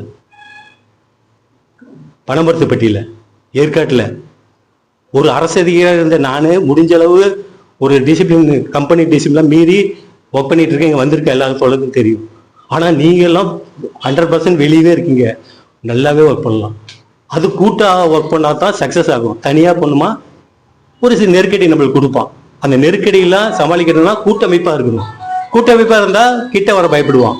அதனால வருங்காலத்தில் அது முயற்சியை நம்ம எடுப்போம் குறிக்கொண்டு இந்த நிகழ்வை வாழ்த்து வந்திருக்கின்ற தீண்டாமை ஒழிப்பு முன்னணி, சாதி ஒழிப்பு முன்னணி, அதை அவர் அறிமுகப்படுத்திக்கிட்டு மாரியப்பன் பல போராட்டங்களை டவுன் ஸ்டேஷன்ல என்ட்ரியில பார்த்தீங்களா, அவருடைய போராட்டம் இல்லாத இருக்காது. அந்த போராட்ட குழுவோடு நாமும் நம்மளோடு இணைந்து அவர் பாராட்டு செய்யுமாறு வாழ்த்துறை வழங்குமாறு கேட்கிறேன். ஒரு 10 நிமிஷம் முடிவு. எல்லா தோழர்களும் அனுபவம் உள்ள தோழர்கள் நான் இயல்பா பேசியிருந்தேன். முதல்ல இந்த தேசிய ஒடுக்கப்பட்ட மக்கள் குடியரசு தலைமையில் திறப்புலாருக்கு வந்திருக்கிற தோழர்களுக்கும் அதை வழிநடத்தி கொண்டிருக்கும் அந்த சரசாரருக்கு என் முதல்கண் வணக்கத்தை தெரிவித்துள்ளேன். அதே போல நான் சாதி ஒழிப்பு முன்னணியுடைய மாவட்ட அமைப்பாளராக செயல்பட்டு கொண்டிருக்கிறேன். முதல்ல யூபிஎஸ்சி, டிஎன்பி இந்த மாதிரி வங்கி, இன்சூரன்ஸ் இந்த மாதிரி விஷயங்கள் வந்து ஒடுக்கப்பட்ட மக்களுக்கு கல்வி அறிவியல் கொடுக்கறதுக்கு இந்த முயற்சி எடுத்ததுக்கு என்னுடைய மனமார்ந்த பாராட்டுகளை உங்களுக்கு தெரிவித்துக்கிறேன். தொடர்ச்சியா தலித் பகுதியிலோ இல்லை எந்த சமூகமாக ஒடுக்கப்பட்ட மக்களுக்கு வந்து கல்வி அறிவு மெயினா கொடுக்க வேண்டிய தேவை இருக்குது. அது நம்ம உணர வேண்டியது. ஆனா இன்னொன்னு, நீங்க இயல்பா இதுல போட்டோவில் காமராஜர் போட்டோ போடுறதுல எனக்கு மாறுபட்ட கருத்து உண்டு. என் கருத்து பதிவு பண்றேன், அது உங்களுடைய இது. ஆனா எனக்கு மாறுபட்ட கருத்து உண்டு. ஏன் இதை சொல்ல வரேன்னு கேட்டா, இப்ப நீங்க எல்லாம் பஞ்சம் நிலம், அந்த நிலம், இந்த நிலம் இதை சொல்லிட்டு இருக்கிறீங்க. காமராஜர் ஆட்சி காலத்துல ஒவ்வொரு மாவட்டத்திலையும் நாடார் சங்கம்னு பெரிய அளவு லேண்ட் கொடுத்துட்டு போயிருக்காங்க. சேலத்திலே இருக்குது. சேலத்துல மிகப்பெரிய லேண்ட் இருக்குது. வன்னியர் சங்கம்னு பாத்தீங்கன்னா மிகப்பெரிய லேண்ட் இருக்குது. இப்படி ஒவ்வொரு முதலியாரு, செட்டியாரு, தெலுங்கு செட்டியார் இந்த மாதிரி இருக்குது. எஸ்சிங்களுக்குள்ள எஸ்சி ஏதாவது ஒரு ஒடுக்கப்பட்ட மக்களுக்கு எங்கேயாச்சும் பெரிய ஒரு சமுதாய குடும்பம், ஒரு பெரிய லேண்டோ, ஒரு பெரிய அறக்கட்டளை இருக்குதுங்களா? நம்ம பிரிட்டிஷ்கார வரலாறு பேசிட்டு இருக்கிறோம். பஞ்சம் நிலம், பஞ்சம் நிலம் நமக்கு இருக்குதா? இதை நம்ம கொஞ்சம் யோசிக்க வேண்டும். இந்த அமைப்புக்கு நான் வைக்கிறது அதுலதான் காமராஜர் மாறுபடும். அவர் மேல நிறைய வேற இது உண்டு, ஆனா அதெல்லாம் மாறுபடுது. அதே போல வெறுமனையா பஞ்சமி லேண்டை மட்டும் இங்க கிடையாது. தோட்டி லேண்டு பிரிட்டிஷ்காரன் கொடுத்தது, இந்த மாதிரி ஒரு பல வகையான வருது. ஏன் இதை கேட்டீங்கன்னா, இது எங்கடா பிரச்சனை என்ன, கிட்டத்தட்ட ஒரு 2007-8 நினைக்கிறேன், பஞ்சம் லேண்ட மீட்பு போராட்ட குழுன்னு சொல்லி கட்டமைச்சு மிகப்பெரிய போராட்டத்தை சேலத்துல வந்து திரட்டி பண்ணணும். அதுலதான் நிறைய விஷயம் என்ன பண்ணுறதுன்னு கேட்டீங்கன்னா, டிஎம்கே ஆட்சி வந்த பிறகு பெரிய அளவுல லேண்டுகள் வந்து தமிழ்நாடு முழுக்க அப்ப கலைஞர் ஒரு சட்டம் கொண்டு வந்தாரு நினைக்கிறதா தோழருக்கு தெரியும். அப்ப என்ன பண்றாரு, புறம்போக்கு லேண்டு, டிசி லேண்டு யாரெல்லாம் இல்லையோ, யாரெல்லாம் அனுபவிக்கிறோம் எல்லாத்துக்கும் பட்டா கொடுறான்ட்டான். அது சரியா இப்ப வருஷம் எனக்கு தெரியல, 7ங்களா, கலைஞர் ஆட்சியில வந்து கொடுத்துட்டான். அதுல என்ன பண்ணிட்டான், இப்ப பக்கத்துல அவன் இருக்கிறான், நம்ம இருக்கணும், அந்த லேண்ட் எல்லாமே பட்டா வாங்கிட்டான். எல்லாத்தையும் பட்டா போட்டு கொடுத்தனால, பினாமி பேர்ல அந்த பேர்ல போட்டதுனால இன்னும் வரைக்கும் நம்மளால அதை மீட்க முடியல. கோர்ட்டு ஆர்டர் வச்சிருக்கிறோம், மீட்க முடியல. சுடுகாட்டை பட்டா பண்ணி வச்சிருக்கானுங்க. சுடுகாட்டை பட்டா பண்ணி தடுத்து வச்சிருக்காரு எங்க ஏரியாவிலேயே. கோர்ட் ஆர்டர் இருக்குது, சேலம் கோர்ட் ஆர்டர் இருக்குது, ஹைகோர்ட் ஆர்டர் இருக்குது, எடுக்க முடியல. அதுக்கு காரணம் அடிப்படை என்னன்னு கேட்டீங்கன்னா, நம்ம பல்வேறு நம்ம சமூகமாகவும் இருக்கலாம், மற்றவங்களும் இருக்கலாம், அதுக்கு பொருளாதாரம் தான். இப்ப அண்ணா சொன்ன மாதிரி இப்ப சொன்னாங்க ஏற்காடு லேண்ட் பணம் இப்ப இது கொடுத்துட்டு இருக்காங்க. இப்ப என்ன பண்றா, எல்லாத்துக்கும் பட்டாக்குறை எல்லாம் போட்டாங்கன்னு சொல்லிட்டால. இப்ப என்ன அதை பேசிட்டு இருக்காங்கன்னா, 1,30,000 1,10,000 வித்துட்டு இருக்கிறாங்க. போட்டோல எல்லாம் வாங்கிட்டாங்க, ஆனா கொடுத்துட்டு இருக்கிறாங்க. அதுல ஒரு சிக்கல் என்ன தெரியல இருக்குது, இவன் லேண்டை கொடுத்துட்றான். நீங்க அரசு பொறுப்பு எல்லாத்துக்கும் அனுபவம் உங்களுக்கு தெரியும். 10 வருஷம் 7 வருஷம் 20 வருஷம் அளக்காம அப்படியே போடுறான். ஆனா பட்டா நம்மள்ட்ட இருக்குது இன்ன வரைக்கும். அது அடுத்த ஆட்சி வந்து அதை பிடிக்கல, என்ன பண்றான், அந்த பட்டா கேன்சல் பண்ற, புதுசா வெரிஃபிகேஷன் பண்றாங்க. ஏன்னா அங்க குடி இருக்கணும், குடி இல்லாததுலன்னா கேன்சல் பண்ணி வச்சுக்கலாம். அந்த மாதிரி ஒரே ஏரியாவில் 10 ஒரு ஆளுக்கு 10 பட்டா வச்சுட்டு இருக்காங்க புரோக்கருங்க. நம்ம சமூகத்திலயோ இந்த ஒடுக்கப்பட்ட சமூகத்தில் ஏமாத்துறீங்களோ. சோ இது நிறைய பிரச்சனை இதுக்குள்ள இருக்குது. அப்ப இந்த நில மீட்பு போராட்ட குழு வந்து எல்லாரும் ஒரு அணியில சேர்ந்து பெரிய அளவுல குரல் எழுப்பினால் மட்டுமே இந்த விஷயத்த நம்ம பூர்வீக அடைய முடியும். இது என்னுடைய கருத்து. அதே போல சாதி ஒழிப்பு முன்னணி சிறப்பா தமிழ்நாடு முழுக்க ஆணவ படுகொலை நிறைய தொடர்ச்சியா நடந்துட்டு இருக்குது. இதுல முதலமைச்சர் இருந்து காங்கிரஸ் தலைவர் எல்லா கட்சிக்கார தலைவரும் நாங்க வந்து பார்த்து மனு கொடுத்தோம். சிறப்பு சட்டம் ஏற்றுன்னு சொல்லி வலியுறுத்திட்டே வந்துட்டு யாரும் தடுக்கல, புத்தகம் கூட போட்டோம். தமிழ்நாடு முழுக்க நடக்கிற சில சம்பவங்களை வந்து உண்மையறிங்குள்ள போய் அங்கங்க சில தகவல்களை எடுத்து சில கட்டுரையா போட்டு புத்தகமா வெளியே கொண்டு வந்திருக்கு. தோழர் ரமணி தொகுத்து கொடுத்துருக்காங்க, யாரும் தடுக்கலைங்கிற புத்தகம். அப்படி தொடர்ச்சியா அந்த கள போராட்டத்துக்கு வந்து சாதி ஒழிப்பு முன்னணி பணியாற்றிருக்குது. அதே மாதிரி தோழர்கள் அண்ணன் வந்து நிறைய எங்களுக்கு சில சப்போர்ட்டுகள் உதவிகள் நிறைய விஷயத்த வந்து அமைப்பு ரீதியாக எங்களுக்கு கவனிச்சிட்டு இருக்காங்க. அந்த தேசிய ஒடுக்கப்பட்ட மக்கள் முன்னணி வந்து கல்வியில மக்களுக்கு வந்து அதிகம் கொஞ்சம் கவனம் செலுத்தி வருங்கால சங்கி சொன்னார்ல, உண்மையிலே வருங்கால சங்கி என்னன்னு தெரியல, அதை நம்ம இது செய்ய வேண்டிய கடமை இருக்குன்னு சொல்லி எனக்கு வாய்ப்பு கொடுத்த நன்றி கூறி விடைபெறுகிறேன். சொன்னது போல அந்த டிஸ்லேண்டு ஏடி கண்டிஷன்லாம் இப்போ தனியார் கையில் கார்பரேட் கையில் மாறிட்டு இருக்கு இல்லையா. ஒவ்வொரு அரசும் ஏடிஎம்கேயும் சரி டிஎம் சரி அவன் என்ன பண்ணுறான், எதெல்லாம் நிலம் இருக்கோ அதெல்லாம் பட்டா போட்டு கொடுன்னு ஒரு அறிக்கை விட்டாரு இப்போ ஸ்டாலின் முதலமைச்சர். அது பின்னணியை பற்றி நம்ம யாரும் திங்க் பண்ண என்னன்னு தெரியல. அந்த நிலம் பூராமே பார்த்தீங்களா ஏடி கண்டிஷன் பஞ்சமி நிலம். அதை வந்து அது எப்படியோ ஒழிக்கணும்னாக்கா இப்படி பட்டா போட்டு அதெல்லாம் காலி பண்ணுன்னு சொல்லி இப்போ முயற்சி பண்ணுறான். பட்டா தராங்களே போலுக்கு அதெல்லாம் நல்லதுன்னு நினைக்கிறோம். ஒடுக்கப்பட்ட மக்களுக்கு யாருக்கும் அந்த போய் சேரதில்லை. 1% தான் போய் சேர்ந்துருக்கோம். விவரமாக இருக்கிறவங்களுக்கு எதை எடுத்திருப்பான், மிரட்டி கிரட்டி அதை வாங்கியிருப்பான். 99% கார்பரேட் கம்பெனி வெளி மாநிலத்திலேருந்து இங்கே தமிழ்நாட்டில் வந்து குறிப்பாக ஏற்காட்டில் பல 100 ஏக்கர் நிலம் அந்த மலைவாழ் மக்கள் தெரியல. இங்கே இருக்கிற சேலம் சுற்று வட்டார பாட்டு மக்கள் தெரியல. ஏன் தமிழ்நாட்டில் வசிக்கின்ற 38 மக்கள்கிட்ட இல்லை, கொல்லிமலையோ ஊட்டிலேயோ இதுலேயோ மலைவாழ் பகுதியில் நிலம் போகிறான் ட்ரைபல் அந்த இது வந்து யார்ட்டும் இல்லை. அவனை அடிமையாக அங்கே வச்சுட்டு இருக்கான். அவன் தோட்டத்தில் அடியாளம் தான் வச்சுட்டு இருக்கான். வச்சிருக்கோம் போகிறான் கார்பரேட் கம்பெனி, அரசியல்வாதிகள். இதைத்தான் பட்டா போட்டு மறைக்க பார்க்குது இந்த அரசு. இது ஏன் நம்ம கண்டித்து செக்ரட்டரியேட்டை முற்றுகையிடக்கூடாது? முற்றுகையிட்டு போராட்டம் வலுசா தான் மீடியாவில் வெளிவந்தால் தான் தமிழ்நாட்டில் இருக்கிற ஒரு அளவுக்குன்னு போய் மக்கள் பார்ப்பான். இப்படிலாம் இருக்கா, யாரோ செய்கிறாங்க போலுக்கு, இந்த கூட்டமைப்பை நம்ம வாழ்த்தலாம்னு நினைப்பான். நாளைக்கு எலெக்ஷன் வந்தால் கூட தனிச்சு 44 ரிசர்வ் தொழிலில் நான் நிற்கிறதுக்கு கேண்டிடேட் போடுவோம். எல்லா கட்சிகளும் திரும்பி பார்ப்பான். ஏன்னா 4 ரிசர்வ் தொழிலில் இந்த அமைப்பெல்லாம் சேர்ந்து செய்ய உட்காரானா, அப்போ கட்சிக்காரெல்லாம் சும்மா இருக்க போகிறான், அவனை கூப்பிட்டுன்னுவான். அப்போ அரசியல் அங்கீகாரம் நம்மளுக்கு கிடைக்கிறதுக்குன்னு இந்த விஷய கையில் எடுக்கணும். அதெல்லாம் செய்யணுன்ற அடிப்படையில் தான் இந்த அமைப்பை இந்த தளத்தை இந்த நம்ம தோழர்களோடு நாங்கள் உருவாகிட்டு இருக்கோம்.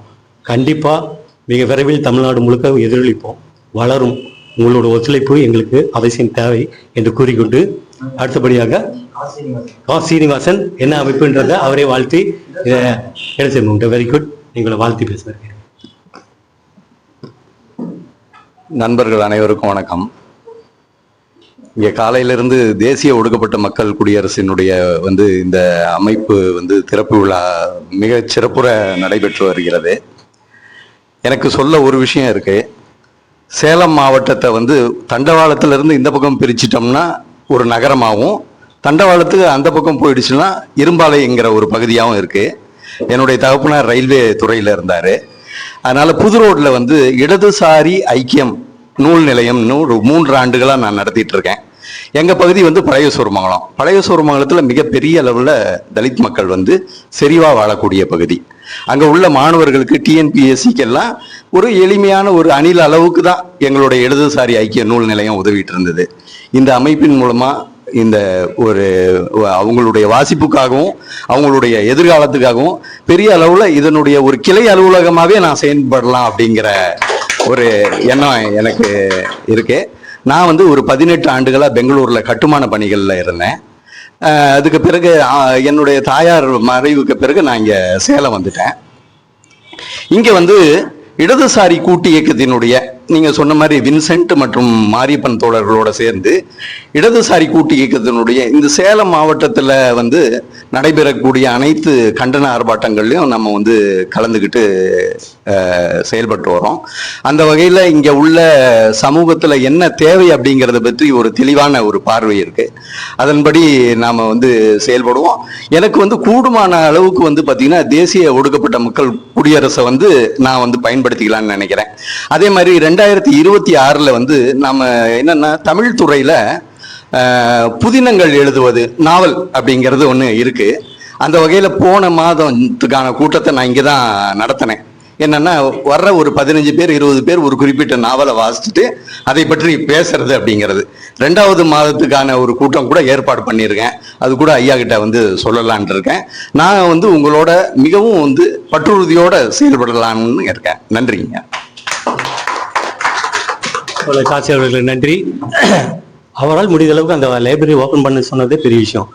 ஒரு ஏரியிலையும் பஞ்சாயத்துலேயும் சரி நகராட்சியும் சரி மாவட்ட உறுப்பினரோட கடமை என்னன்னா அந்தந்த டிவிஷன் சேலம் மாநகராட்சியில் 60 டிவிஷன்னா 60 டிவிஷன்லேயும் 60 நூல் நிலையம் வச்சுருக்கணும். பஞ்சாயத்தில் ஒவ்வொரு வார்டுலேயும் ஒரு நூல் நிலையம் வைக்கணும். ஃபண்ட் இருக்குது, பஞ்சாயத்து நிதி ஃபண்ட் இருக்குது. எத்தனை பஞ்சாயத்தில் போய் நம்ம பிடிஓவையும் பஞ்சாயத்தில் தீர்மானம் போடும்போது எங்கள் ஊருக்கு எங்கடா லைப்ரரியிலும் கேட்கல. அந்த லைப்ரரி இருந்தால் புக்கு தமிழ்நாட்டில் எங்கெங்கே போகுதோ அதெல்லாம் அங்கே போடணும். அனைத்து இங்கிலீஷ் தமிழ் நாளிதழ் போடணும். பேப்பர் வீட்டில் வாங்கி தேவையில்ல. அந்த கிராமத்தில் இருக்க மக்கள் படித்த இளைஞர்கள் லைப்ரரியில் உட்காந்து வாசிக்கலாம், விஷயம் தெரிஞ்சுக்கலாம். கிடையாது. அப்போ அடிப்படையாக அந்த மாதிரி விஷயங்கள்லாம் கூட சின்ன சின்ன விஷயங்கள் காசி போன்றவர்கள் செய்வது போல நாமும் தொடர்ந்து பயணிப்போம், செய்வோம் என்று கூறுகின்ற அடுத்தபடியாக இல்லை சரி மத்திய இந்த அரசு ஊழியர் கூட்டமைப்பில் தமிழ்நாட்டில் இப்போ வெளியே தான் நம்ம நினைக்கிறோம், ரோட்டில் நடக்க விட மாட்டான், தண்ணி விட மாட்டான், காட்டில் வழி உள்ள விட மாட்டான், இப்படி அட்ராசிட்டிலாம் போகுதுன்னு. வேலை செய்கிற இடத்துலையும் அதை விட மோசமாக ஒரு ரிசர்வ் கேண்டிடேட் ஆஃபீஸர்னா அவன் கீழே இருக்க வேலை செய்ய மாட்டான். ஏன் போலீஸ் துறையில் ஒரு இன்ஸ்பெக்டர் ரிசர்வ்னாக்கா ஏடு கேட்க மாட்டான் பேச்ச. எத்தனை ஏசி எத்தனை டிஎஸ்பி என்ற குழம்பு இருக்கானுங்க. போலீஸ் துறையிலையும் எவ்வளோ வேலைகள்னாலாம் சஸ்பெண்ட் பண்ண எஸ்ஐ நம்ம தோழர்கள்லாம் கமிஷனர் கண்டிச்சு லெட்ரு போனாவே அவன் போட்டான், போஸ்டிங்லாம் போடுவான். அப்படி உக்காந்தவன் தான் இங்கே நிறைய இடத்துல இருக்கான். அப்படி வளர்ந்தவன் தான் இன்னைக்கு டிஎஸ்பி ஏசியாக உக்காண்டிருக்கான். ஒரு தகவல் சொன்னால் வேலை செய்கிறான். ஆனால் வெளியே அந்த அளவு பண்ண முடியல. அதனால வேலை செய்கிற இடத்துல ரயில்வே ஊழியர், பேங்க்கு, இன்சூரன்ஸு அங்கேயும் பொதுமக்களை விட மோசமாக இருக்கான். ப்ரொமோஷன் எல்லாத்துக்கும் கிடைக்கும், இவன் ரிசர்வேஷனில் இருக்காது. ஏன்னா அவன் ஒரு சார்ஜ் கொடுத்துருப்பான், 2 வருஷம் ப்ரொமோஷன் கொடுக்க மாட்டான். அது காரணம் என்னன்னாக்கா அந்த துறையில் ஒருங்கிணைஞ்சு ஒரு 10,000 பேர் இருக்கானாக்கா 100 பேர் கூட ஒன்று சேர மாட்டான். அவன் வெல்ஃபேர் அசோசியேஷன் வச்சிருப்பான், மீதி பூரா ஜென்ரல் யூனியனில் இருப்பான். அவன் ஜென்ரலாக தான் போராடுவான். இது ரிசர்வ் கோட்டாவில் பேக்கில் கேட்கடா போட்டேன்னு கேட்க மாட்டான். அவனுக்கு ஏதாவது சில விஷயம் செய்ய மாட்டான். பிரச்சனைன்னு போது நம்ம ஃபெடரேஷன் வருவான், உட்காந்த இடத்துல வேலை செய்கிறோம், அடுத்த நிமிஷம் வரமாட்டோம். சரி இப்படி போயிட்டு இருக்கு. அதெல்லாம் கடந்து போவோம், தொடர்ந்து நம் பயணிப்போம் கூறுகின்ற அடுத்தபடியாக அந்த அரசு துறையில் பாதிக்கப்பட்ட மாநில பொறுப்பாளர், இந்த சேலம் மாவட்டத்தில் நல்ல உழைப்பாளி ஊழியர்களுக்காக போராடக்கூடிய நம்மளுடைய முனுசாமி ஏடிடபிள்யூ டிபார்ட்மெண்ட்டோட அவர்களை வாழ்த்துறை வழங்க கேட்கிறேன். மதிப்புக்கும் மரியாதைக்குரிய நேஷனல் அப்ரஸ்டு பீப்புள் ரிப்பப்ளிக் தேசிய ஒடுக்கப்பட்ட மக்கள் குடியரசு தலைமை அலுவலகம் திறப்பு விழாவிற்கு வருகை தந்திருக்கின்ற அனைத்து மாவட்டத்திலிருந்தும் வருகை தந்திருக்கின்ற சமூக போராளிகள், சமூக போராளிகள், சமூக சிந்தனையாளர்கள், சமூக அறிவாளிகள் அனைவருக்கும் மாநில தேசிய தலைவர் சரஸ்ராமன் அவர்கள் சார்பாகவும் எனது சார்பாகவும் வாழ்த்துக்களை தெரிவித்துக் கொள்கின்றேன். ஏனென்று சொன்னால் சேலம் மாவட்டம் மட்டுமல்ல, தமிழ்நாடு மற்றபடி பிற மாநிலங்களிலும் அண்ணன் அவர்கள் வந்து பார்த்தீங்கன்னா ஒரு வேலையை செய்யறதுக்கு நினைச்சாவே அந்த வேலையை எடுத்துட்டாருன்னா இது வரைக்குமே அதில் வந்து எந்த ஒரு தோல்வியும் இல்லை. அது மாதிரி எத்தனையோ வேலைகள்லாம் அவர் செய்திருக்கிறார். பிரதிபலன் பார்க்க மாட்டார் எதுலேயுமே. நாங்கள் வந்து 15 ஆண்டுகளாக அண்ணன் கூட வந்து நம்ம பயணிக்கிறோம். இது வரைக்கும் வந்து கடமை செய் பலனை எதிர்பார்க்காத, அப்படிதான் அவருடைய சிந்தனைகள். தாழ்த்தப்பட்ட மக்கள், ஒடுக்கப்பட்ட மக்கள் எல்லாமே நல்ல ஒரு மேம்பாட்டு அடையணும், நல்ல ஒரு வெளிச்சமாக இருக்கணும். சமுதாயத்திலையும் சரி, பார்த்தீங்கன்னா கல்வியிலையும் சரி, பொருளாதாரத்திலும் சரி, எல்லா வகையிலுமே நல்ல முயற்சியாக நல்ல வளர்ச்சி அடையணும் தான் அவருடைய எண்ணங்கள் எல்லாமே. டாக்டர் அம்பேத்கர் அவருடைய எண்ணம் அப்படியே அவரை வந்து செயல்படுத்திட்டு இருக்காரு. அதனால் வந்து அந்த அண்ணன் அவர்களுக்கும் வாழ்த்துக்களை தெரிவித்துக் கொள்கிறோம். பார்த்தீங்கன்னா நிமிர்ந்து நின்றால் நிலவு கூட நெற்றிப்பட்டு நம்பிக்கையோடு நாளடி எடுத்து வைத்தால் இந்த இமயமும் தேசிய ஒடுக்கப்பட்ட மக்கள் குடியரசு காலடியில் என்று கூறி, எத்தனையோ மேடுப்பள்ளம் வழியிலே உன்னை இடர வைத்து தள்ளப்பாக்கும் குழியிலே அத்தனையும் தாண்டி வலது காலை எடுத்து முன்வைத்து இந்த திறப்பு விழாவிற்கு வந்து சிறப்பு உரையை ஆற்றிய அனைவருக்கும், அனைத்து நல்லுணர்களுக்கும் எனது இதயபூர்வமான நன்றியும் வாழ்த்துக்களையும் தெரிவித்துக் கொண்டு அமர்கிறேன். வணக்கம். இவர் முன்சாமி பார்த்தீங்களா, கேப்டன் மாதிரி. நாங்களாம் ஃபெடரேஷனுக்கு ஒரு இஷ்யூ போவோம். உள்ள போகும்போது நாங்கள் ஒரு 10 பேர் போறோம்னாக்கா இவர் அப்ரோச்சே டிஃப்ரெண்டாக இருக்கும். அதிகாரிகிட்ட இப்படி போயிட்டு இன்னொன்னே அவன் என்னடா இவங்களாம் வேற இதாக மிலிட்ரி போர்ஸ் மாதிரி ஆளை பார்த்தோடனே அவன் எந்திரிச்சுக்குவான், உக்காந்துருவான். அந்த மாதிரி பாடி லாங்குவேஜ் இல்லை. அருமையான நம்ம ஃபெடரேஷனுக்கு பல வகைகளை கிட்டத்தட்ட 20 வருஷமா ஒர்க் பண்ணிட்டு இருக்காரு என் கூட.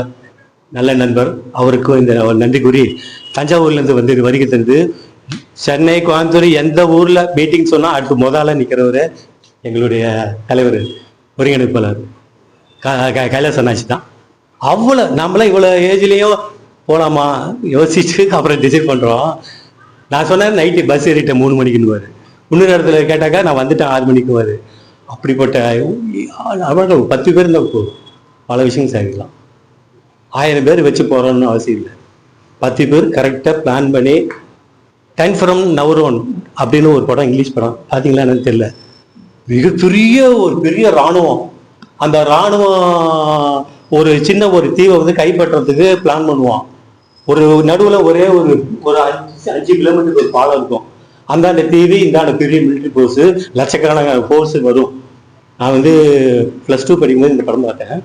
அந்த ஃபோர்ஸ் வரும்போது இந்த தீவில் இருக்கவங்களாம் என்னடா பண்ணலாம்னு யோசிச்சுட்டு இருக்கும்போது அந்த ஊரில் 10 பேர் செலக்ட் பண்ணுவாங்க. அந்த 10 பேர் நான் அந்த ஊரில் 2 லட்சம் மிலிட்ரி ஃபோர்ஸையும் காலி பண்ணுமே, ஊருக்குள்ள வராத நம்ம ஊரை காப்பாற்றணும்னு சொல்லி 10 பேர் செலக்ட் பண்ணி விடுவாங்க. அந்த 10 பேர் கிளம்பி அதான் ஃபோர்ஸ் ஃபார் நவரோன்னு சொல்லி நவரோன் கிராமத்துல கிளம்பி அந்த 5 கிலோமீட்டர் பாலத்திலையும் அடியில் போய் ஒவ்வொரு பாலம் அந்த பில்லர்லையும் அந்த 10 பேர் பாம்பு ஃபிக்ஸ் பண்ணுற வேலையை பண்ணிட்டு அப்புறம் வீடு அந்த தீர்வு வந்துடுவாங்க. அந்த 5 கிலோமீட்டரும் மிலிட்ரி படை, டேங்கு, சோல்ஜர்ஸ் 5 கிலோமீட்டர் நினைச்சு பாருங்க. அப்படியே ஃபுல்லா வந்துட்டான். இன்னும் ஒரு 1/2 கிலோமீட்டர்ல ரீச் ஆயிடுவான். 10 பேரும் சிக்னல் பண்ணுவாங்க. டமால்னு 9 குண்டு வெடிக்கும், ஒரு குண்டு தான் வெடிக்காது. அப்படியே அந்த 5 கிலோமீட்டர் பாலமும் தண்ணியில் அப்படியே அடிச்சுட்டு போவோம்.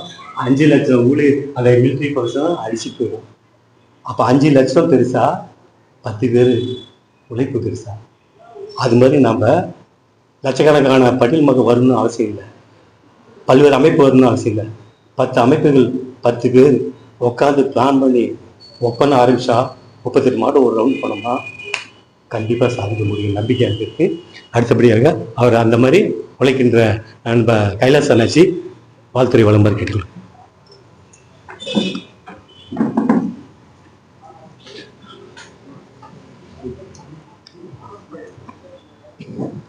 அன்பிற்குரிய நமது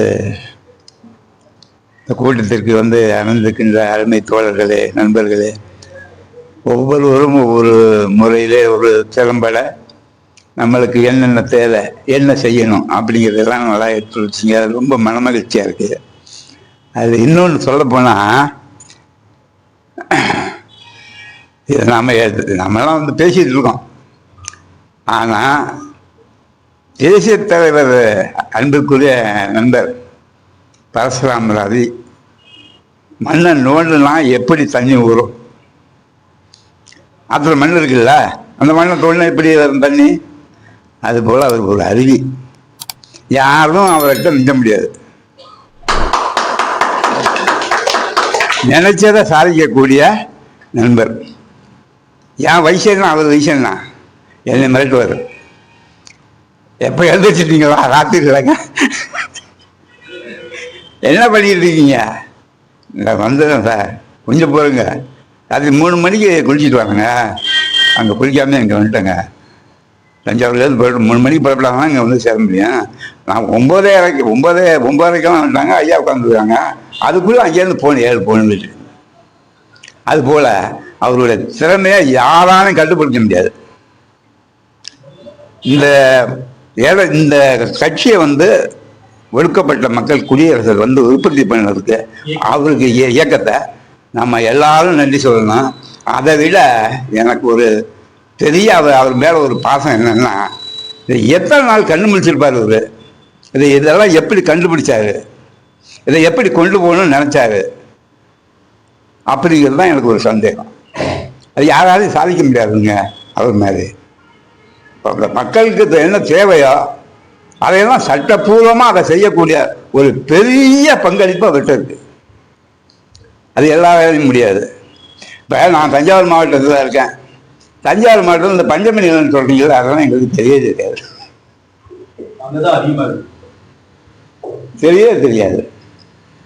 ஏன்னா அங்கே இருக்கிறவங்க ஒரு மாதிரி, இங்கே இருக்கிறவங்க ஒரு மாதிரி, இடத்துக்காக மாறுபடும். ஆகினால அந்த நிலம் எங்கே இருக்குது, என்ன யார்கிட்ட இருக்குங்கிறத எங்களுக்கு தெரியாது. அந்த மாதிரி இந்த மாதிரி ஒரு நிலைமையும் இல்லை. இப்போ இங்கே வந்ததுக்கு அப்புறம் தான் எனக்கு புரியுது. ஓஹோ, நம்ம இனத்தை வேணால் சொல்கிறான், இதுக்கு ஒரு முற்றுப்புள்ளி வைக்கணும். அந்த எண்ணம் வந்துருச்சு இல்லைப்ப. இங்கே வந்ததுனால அந்த எண்ணங்கள் எனக்கு வந்துருக்கு. நான் 10 பேர்கிட்ட பேசினேன் இல்லை, புரியுதுங்களா? அதுபோல் நான் வந்து ஆர்வியில் ஒரு 10 ஆண்டு 15 ஆண்டு பண்ணேன். நானும் ஒரு கணினி ஊழியர் கம்மெண்ட்டில் வேலை பார்த்தேன்.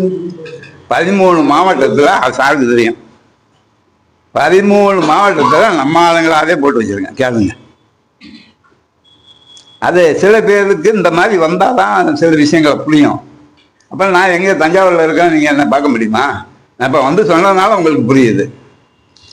இப்போ இதனுடைய நோக்கம் எப்படின்னா, இவர் தலைவர், தேசிய தலைவர் வந்து இதை கூப்பிட்டு இந்நேரம் போய் கொண்டு வாங்க, நம்ம ஆளுங்க சொல்லியிருக்காங்க, வந்துடும். வந்து சொன்னதுக்கப்புறம் இந்த மாதிரி ஒரு முயற்சியெல்லாம் நடந்துக்கிட்டு இருக்கு. ஒரு பெரிய பாராட்டு விழாவே அவர் கொடுக்கணும். நம்ம அதெல்லாம் சேர்ந்து பாராட்டு கொடுக்க வேணாம், அவர் சொல்கிற செய்கையை நம்ம முழுமையாக செஞ்சால் போதும். புரியுதுங்களா? அதனால நான் அதிகமாக பேச வேண்டியது இல்லை. இருந்தாலும் தலைவர் சொல்லிட்டாங்க, அப்படி செய்தி தலைவராக ரொம்ப இருப்பாங்க, அதுக்கு வேண்டி நம்ம சொல்ல வேண்டியதாக இருக்குது. அவ்வளோதான். இங்கே வந்து இந்த உங்கள் அனைவருக்கும் எனக்கு நன்றி தெரிவித்து உரை முடிக்கிறேன். நன்றி, வணக்கம். சமூக மக்களுக்கு ஏதாவது செய்யணுன்ற போது தான் இந்த கல்வி அகாடமியை உருவாக்கி, கல்வி தான் பேசி எல்லாத்துக்கும். கல்வி மட்டும் நம்ம பிள்ளைங்களுக்கு கொடுத்தா போதும், அவன் எப்படியும் பொழிச்சுக்குவான். 1000 ரூபா சொத்து கொடு, சொத்தை எப்படியும் அழிச்சிக்குவான்.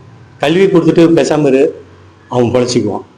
நான்லாம் MA BEd AI ஸ்லட்டு ஃபஸ்ட்டு இந்தியா தமிழ்நாடு பேட்ச். நான் தான் எக்கனாமிக்ஸில் LLB இப்போ விடக்கூடாதுன்னு படிச்சுட்டு இருக்கேன், செகண்ட் இயர். அதுதான் நம்மளுக்கு இது கொடுக்க லெவலில் ஒரு அதிகாரத்தை போனால் நம்மளுடைய இதை பார்த்தானாவே அந்த படிப்பு குவாலிஃபிகேஷனுக்கு அவன் அலருவான், எதுவும் பேச மாட்டான், சில கொஸ்டின் பண்ண மாட்டான். அம்பேத்கர் கற்றுக்கிட்ட பாடம் அது. அவர் எத்தனையோ அதில் சின்னதாக ஏதோ பண்ணுன்றது தான் அவர். அது மாதிரி தான் நம்ம முடியலன்னா பிள்ளைங்கள மேக்சிமம் அந்த எஜுகேஷனில், குறிப்பாக லா, ஒரு கிராமத்தில் ஒரு லா ஸ்டூடெண்ட் உருவாக்கணும்னு என்னுடைய குறிக்கோள். இடத்துல நான் அட்மிஷன் போட்டுக்கலாம். வேலை சேலம் சட்டக்குள்ளெல்லாம் ஏற்காட்டில் வருவாங்க, அங்கே வருவாங்க, அப்ளிகேஷன் போட்டு தள்ளணுவான். நாங்கள் என்ன செய்வோம், என்னான்னு போயிட்டு ஓடானுவான். போய் அவன் ரேங்கிங் லிஸ்ட் வாங்கிட்டு வருவான், அவன் தரமாட்டான்னுவான். நான் என்ன செய்வேன், இமீடியட்டாக ஒரு RTI, இந்த வருஷம் எவ்வளோ ஸ்டூடெண்ட் அட்மிஷன், எந்த மார்க் பேஸில் நான் அட்மிஷன் போட்டேன், ரிசர்வேஷன் கோட்டா எவ்வளோ போட்டேன், SSTக்கு எவ்வளோ, BCக்கு எவ்வளோ, RTI ஒரே ஒரு லெட்டர் அவன் வேலை போட்டு விடுவேன். உடனே அவன் கூப்பிட்டு அவனை வர வச்சு, உனக்கு யார் இந்த வேலை, உனக்கு சீட் தானே வாங்கிட்டு போ. அப்போது அந்த RTI அந்த விஷயமும் நம்ம பயிற்சி கொடுக்கணும் மக்களுக்கு, நம்ம தோழர்களுக்கு.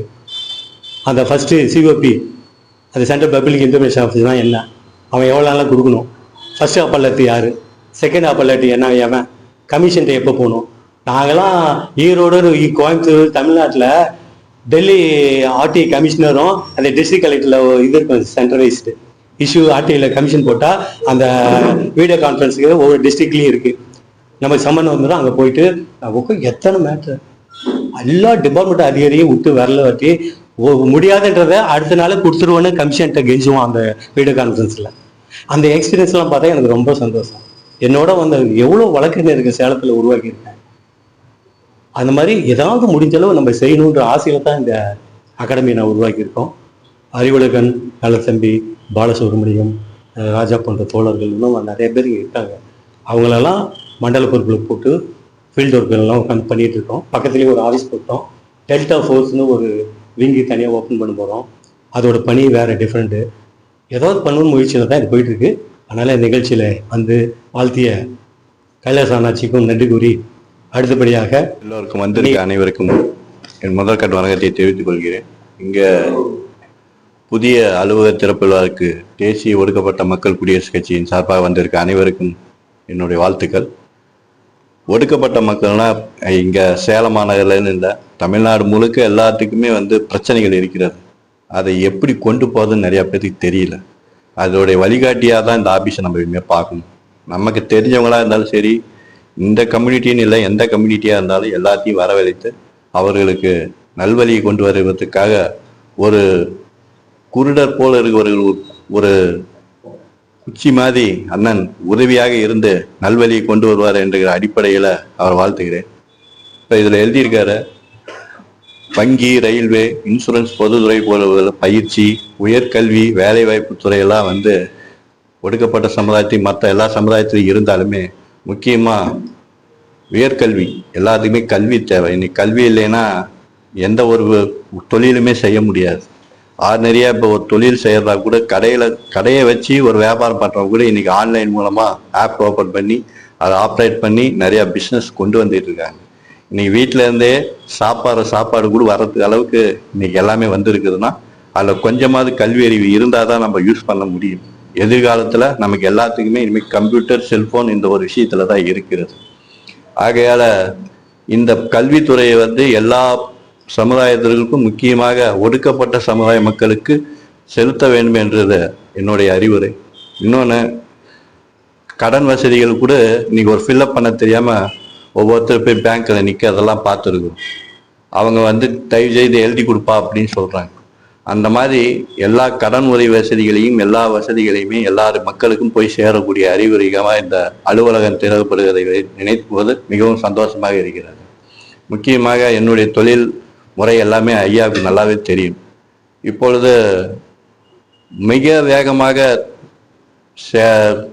இந்தியாவில் என்ன இருக்குன்னா தங்கம், வெள்ளி அந்த பிஸ்னஸ் தான் நான் பண்ணிட்டு இருக்கேன்.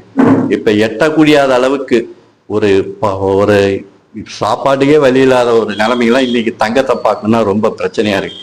இப்பொழுது நேற்று கூட சேலத்துல ஒரு நகைக்கடை மூடிட்டாங்க. எத்தனை பாதிக்கப்பட்ட மக்கள் பணம் கொடுத்துருக்குறாங்க.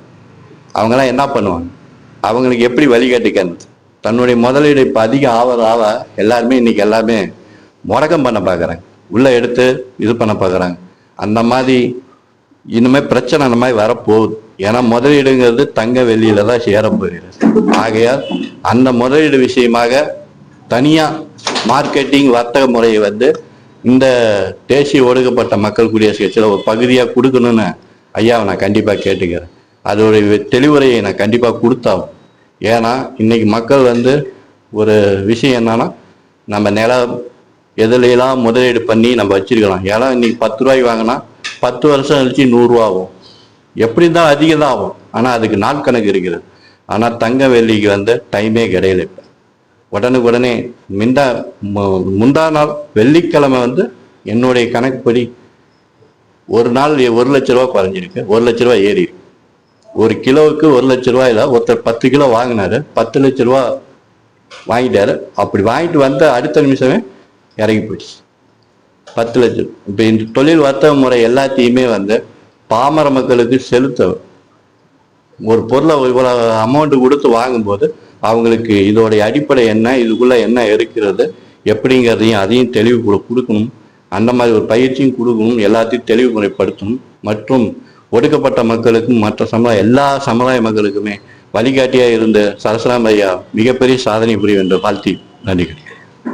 கூட இந்த தங்கம் வெள்ளி உயர்வை கண்டிச்சு ஒரு அறிக்கை நேற்று விட்டேன்.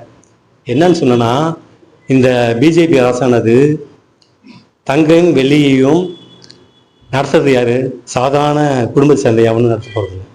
பெரிய பெரிய முதலாளிகள், அரசியல்வாதிகள், இப்போ மினிஸ்டர் இருக்கவங்க தான் இந்தியா பூரா வச்சுட்டு இருக்கான். ஷேர் மார்க்கெட் எப்படி இருக்கோ அந்த மாதிரி நிலைமைய வெள்ளியும் கோல்டையும் நீ விட்டது தப்புடா. நீ என்ன ரிசர்வ் பேங்க் நடத்திட்டு இருக்க, என்ன மினிஸ்ட்ரி நீ நடத்துற, மக்களை இது ப்ரொடக்ஷன் அந்த கன்சூமர் இதை பாதுகாப்புற நிலைமை விட்டுட்டு வேடி பார்க்குற. இதென்ன ஷேர் மார்க்கெட்டா வெள்ளின்னு தங்கமோ? சாதாரண மக்கள் அவனுடைய இதுக்காக வைக்கின்ற விட இப்படி இஷ்டத்துக்கு ஏற்றுற என்னைக்காவது வச்சு வாங்கிட்டு குறைஞ்சாக்கா மோசமாக போயிடுறான் அவன். அதெல்லாம் கண்ட்ரோல் பண்ணக்கூடிய விஷயம்தான் அந்த சென்ட்ரல் மினிஸ்டரோட ரூலு. பட் அதெல்லாம் செய்ய மாட்டுறான். கோல்டு விட்டுறான். சாதாரண டெண்டர் எல்லாம் அவனே தான் பார்த்துக்கிறான். இந்தியா பூரா கான்ட்ராக்ட் ஒர்க்கெல்லாம் இப்போ இருக்க பிஜேபியில் இருக்க ஆர்எஸ் பீப்புள் தான் வச்சுருக்கான்.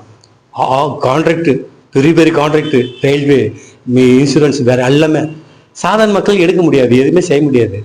அவன் வளர்ச்சி வேற மாதிரி அவன் கூட்டு போய் இந்தியாவை ஒரே நாடு ஒரே இதுன்னு சொல்லி காலி பண்ணுற ஸ்டேஜில் போயிட்டு இருக்கு. நாளைக்கெல்லாம் மற்ற உகடா மாதிரி நம்ம இந்தியா மாறக்கூடிய வாய்ப்புகள்லாம் இருக்கு. ஒரு குறிப்பிட்ட இந்தியாவில் இருக்கிற 130 கோடி மக்களோட கைப்பவியும் ஒரு 10,000 பண முதலாளிகிட்ட மாட்டக்கூடிய சூழ்நிலை போகக்கூடிய அளவுக்கு பாலிசி மேக்கர இந்தியாவில் இருக்கான். இது எப்படி தான் முடியுதுன்னு தெரியல. மக்கள் விழிப்புணர்வு அடையணும், மாற்றத்தை உருவாக்கணும்.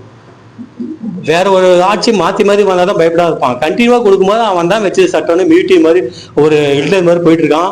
மிகப்பெரிய ஆபத்தை நம்ம போயிட்டு இருக்கோம் எல்லா லெவல்லையும். அதெல்லாம் தடுக்கிற பொறுப்பும் நம்மளுக்கு எல்லாத்துக்கும் இருக்குன்ற கூறிக்கொண்டு பணமா பேசணுமா? அந்த அம்மா பாரு இத்தனை இதில் எங்கே வேணாலும் நம்ம நிகழ்வை பகிர்ந்து கொண்டு அது குடும்பத்தோடு வரக்கூடியவங்க புத்தா ட்ரஸ்ட்னு ஒன்று நடத்திட்டு இருக்காங்க. அவர் வீட்டுக்காரர் தான் இன்சூரன்ஸ் என் துறையில் இருந்தவர். தலைவட்டி முனிப்புன்னு ஒரு கோயிலை எடுத்து ஹைகோர்ட்ல ஜட்ஜ்மெண்ட் அது புத்தா கோயில்னு அறிவிச்சு இன்னும் அதை மீட்டு எடுக்க முடியல. சேலத்தில் இத்தனாயிரம் புத்திஸ்ட்டு ஒடுக்கப்பட்ட மக்கள் இருந்து செய்ய முடியல. ஹைகோர்ட்டு உத்தரவு போட்டு இந்த கலெக்டரு அடிமையா எல்லா அதிகாரிக்கும் போயிட்டு இருக்காங்க. அப்போ அந்த நிலம் ஒரு 5 ஏக்கரை சிட்டியில் இருக்கு. அதையே கோர்ட்டு போட உத்தரவு மீட்க முடியல. சேலத்தில் நம்ம வாழ்ந்துட்டு இருக்குது. எங்களுக்கு தான் பட்டு கேவலமாக இருக்குது, வேற வழி இல்லை. ஏன்னாக்கா ஒரு லிமிட்டுக்கு மேலே பண்ண முடியல. பெரிய ஆர்கனைசேஷனாக மாற்றி அந்த புத்தா ட்ரஸ்ட்டில் இந்தியாவில் இருக்கலாம் வர வச்சு மீட்டிங் போட்டு அதை எடுக்கணும் அப்படின்னு பிளான் பண்ணிட்டு இருக்கோம். அந்த டைம்லேயும் நீங்கள்லாம் வந்துருந்து எங்களுக்கு ஒத்துழைப்பு கொடுக்கணும். அதுக்கு தான் அந்த அம்மாவும் வந்து இது பார்க்கணும், உங்களெல்லாம் இது பார்க்கணும் வந்திருக்காங்க. கண்டிப்பாக அதை செய்வோம். புத்தா அம்பேத்கர் வழிகாட்டிய ஒரு பாதை, அந்த பாதை என்பது ஆசைப்படக்கூடாதுன்றது தான் மெயினாக அவர் சொல்கிறது. ஆசைப்படாமல் வாழ கற்றுக்கணும், இருக்கிறத வச்சு பெருமையை அடைஞ்சிக்கணும். அந்த அடிப்படையிலேயே நம்ம போனோமா பல விஷயங்கள் சாதிக்கலாம். குறிப்பிட்டு இறுதியாக இந்த நிகழ்விலே இந்த பஞ்சம் நிலை மட்டுமல்ல, அவருடைய சொந்த அனுபவத்தையும் வழக்கறிஞராக இருந்து திருவண்ணாமலை மாவட்டம் மட்டுமல்ல ஒட்டுமொத்த மாவட்டத்திலையும் பாபு, நம்ம தோழர் தருமபுரி, அவரு பல நண்பர்கள்லாம் இவர் அழைச்சி வந்து நம்ம இதை பேசணும்னு நினைச்சதே. I am very happy about him. இது மாதிரி நிகழ்வுகள் தொடர்ச்சியாக பயணிப்போம், தமிழ்நாடு முழுக்க பயணிப்போம். வந்திருக்கின்ற நம்மளுடைய ஏழுமலை சகோதரர் அவர்கள் இறுதியாக இந்த நிகழ்வை சிறப்புரையாற்றுமாறு கேட்டுக்கொள்கிறேன். ஜெய் பீம். என்னுடைய பெயர் வழக்கறிஞர் ஏழுமலை. நான் திருவண்ணாமலையிலிருந்து வரேன். நான் அயோத்திதாசு சுயமரியாதை இயக்கம்னு ஒரு இயக்கத்தை வச்சுருக்கேன். ஏன் அந்த இயக்கம் வச்சிங்கன்னா, பெரியாருக்கு முன்பு சுயமரியாதை பேசின ஒரே தலைவர் அயோத்திதாசர். அயோத்திதாஸ் சொல்லாத எந்த கருத்து பெரியார் பேசல, பெரியார் எழுதல. அப்படிப்பட்ட தலைவரை நம்ம மக்கள் மத்தியில் அறிமுகம் பண்ண ஒரே நோக்கம் தான் அந்த பெயரை வச்சுருக்கேன். இப்போ தலைவர் சகோதரர் வந்து என்னை கூட்டாங்க மீட்டிங்க்கு. தேசிய ஒடுக்கப்பட்ட மக்கள் குடியரசு, அதை விட என்னை வந்து விருப்பப்பாட வச்சது, என்னை ரொம்ப ஈர்த்தது, கவர்ச்சி பண்ணது பீமாராவ் கல்வி மையம். ஒரு சமூகத்தில் ஒரு மக்களுடைய அடித்தலைமை அறிவு, அந்த அடித்தள அறிவை நம்ம வந்து மக்களோட கொடுத்துட்டா அவன் மற்ற எல்லாத்தையும் பார்த்துக்குவோம். அதுதான் புரட்சியாளர் அம்பேத்கரோட கற்பின்னு சொன்னார். கல்வி கற்றா நான் பேசலாம். இன்னைக்கு நான் வழக்கறிஞராக இருக்கேன்னா படிச்சு நல்லா பேசுகிறேன். என்னுடைய அப்பா அம்மா படிக்காதவங்க இருந்தாலும் நான் நீ பேசுகிறேன். எனக்கு நிறைய பேர் எனக்கு தெரிஞ்ச சட்ட அறிவை நான் பரப்புறேன். ஆனால் நான் படித்தேன். அந்த கல்வியை ஒரு முதன்மையை எடுத்து இந்த கல்விக்காக பல யூபிஎஸ்சி, டிஎன்பிசி, வங்கி, ரயில்வே போன்ற உன்னதமான பொறுப்பு இது வந்து யாரும் சொல்ல. இது நிறைய நான் பார்த்துட்டேன். நிறைய அரசு ஊழியர்கள் தான் வேலை செய்த உடனே ரிட்டம் ஆன வர பணத்தை வச்சுட்டு தான் உண்டு, தன் குடும்பம் உண்டு, பெண்டீர் உண்டு, பிள்ளை உண்டு இருக்க மத்தியில் ஒரு சமூகத்துக்காக, இந்த சமூக நலனுக்காக, இந்த சமூக மக்கள் வாழ்வாதாரத்திற்காக இந்த சமூகத்தை மறுசீரமைப்பு பண்ணும். இந்த சமூகம் தன்னை போல படித்த ஒரு மனிதன் உருவாக்கணும். தன்னை போல சமூகத்தில் பொருளாதார ரீதியாக உயர்நிலை கொண்டு வரணும் ஒரு ஆக்கப்பூர்வமான ஒரு எண்ணத்தை விதைச்சி அதுக்கு செயல்பட்டு கொண்டிருக்கும் அருமை சகோதரர் சரஸ்வராம் அவர்களுக்கு முதலில் என்னுடைய நன்றியை தெரிவித்துக் கொள்கிறேன். தெரிவித்துக்கொள்ள. ஏன்னா நான் சார் இப்பதான் முறை பார்த்துறேன். நானும் சாரும் வந்த மீட்டிங் பண்ணேன். பட் ஆனால் பேசிக்கல. இப்பதான் சந்திக்கிறேன். இன்னைக்கு இந்த பஞ்சம தரிசனம் நம்ம கேள்விப்பட்டிருக்கோம். இந்த பஞ்சம தரிசனம் முதல்ல என்ன தெரியும்? பஞ்சம தரிசனம் வரலாறு சோழ பேரரசு முன்னோக்கி பார்க்கணும். கிபி 7ஆம் முன்னோக்கி போகணும். 7ஆம் நூற்றாண்டுக்கு முன்னாடி களப்பிர ஆட்சின்னு ஒரு ஆட்சி இருந்தது. அந்த களப்பிர ஆட்சியின் ஃபுல்லாக தூய தமிழன், குறிப்பாக தொல்குடி தமிழர்கள் என்று சொல்லக்கூடிய தாழ்த்தப்பட்ட மக்கள். நம்ம தாழ்த்தப்பட்ட மக்களே இல்லை, நம்ம சொல்ற தாழ்த்தப்பட்ட மக்கள் நம்ம அவுட் ஆஃப் கேஸ்ட். இந்து மதம் நம்ம சம்பந்தமே இல்லை. அதான் பஞ்சமறுப்பு. பஞ்சம் வந்து 5ஐயும் நீர், நெருப்பு, காற்று, வாயு, மண், இந்த 5ஐயும் அடக்கக்கூடியவன். இந்த 5 நெளிவு சொல்கள் தெரிந்தவன். இந்த 5 நெளிவு சொல் 5 ஆக்கங்களை தெரிஞ்சவன், செயல்பாடு தெரிஞ்சவன் தான் பஞ்சமர். இது யாருன்னா நம்ம முப்பாட்டு ராவணன். ராவனுக்கு எல்லா சாஸ்திரமும் தெரியும்.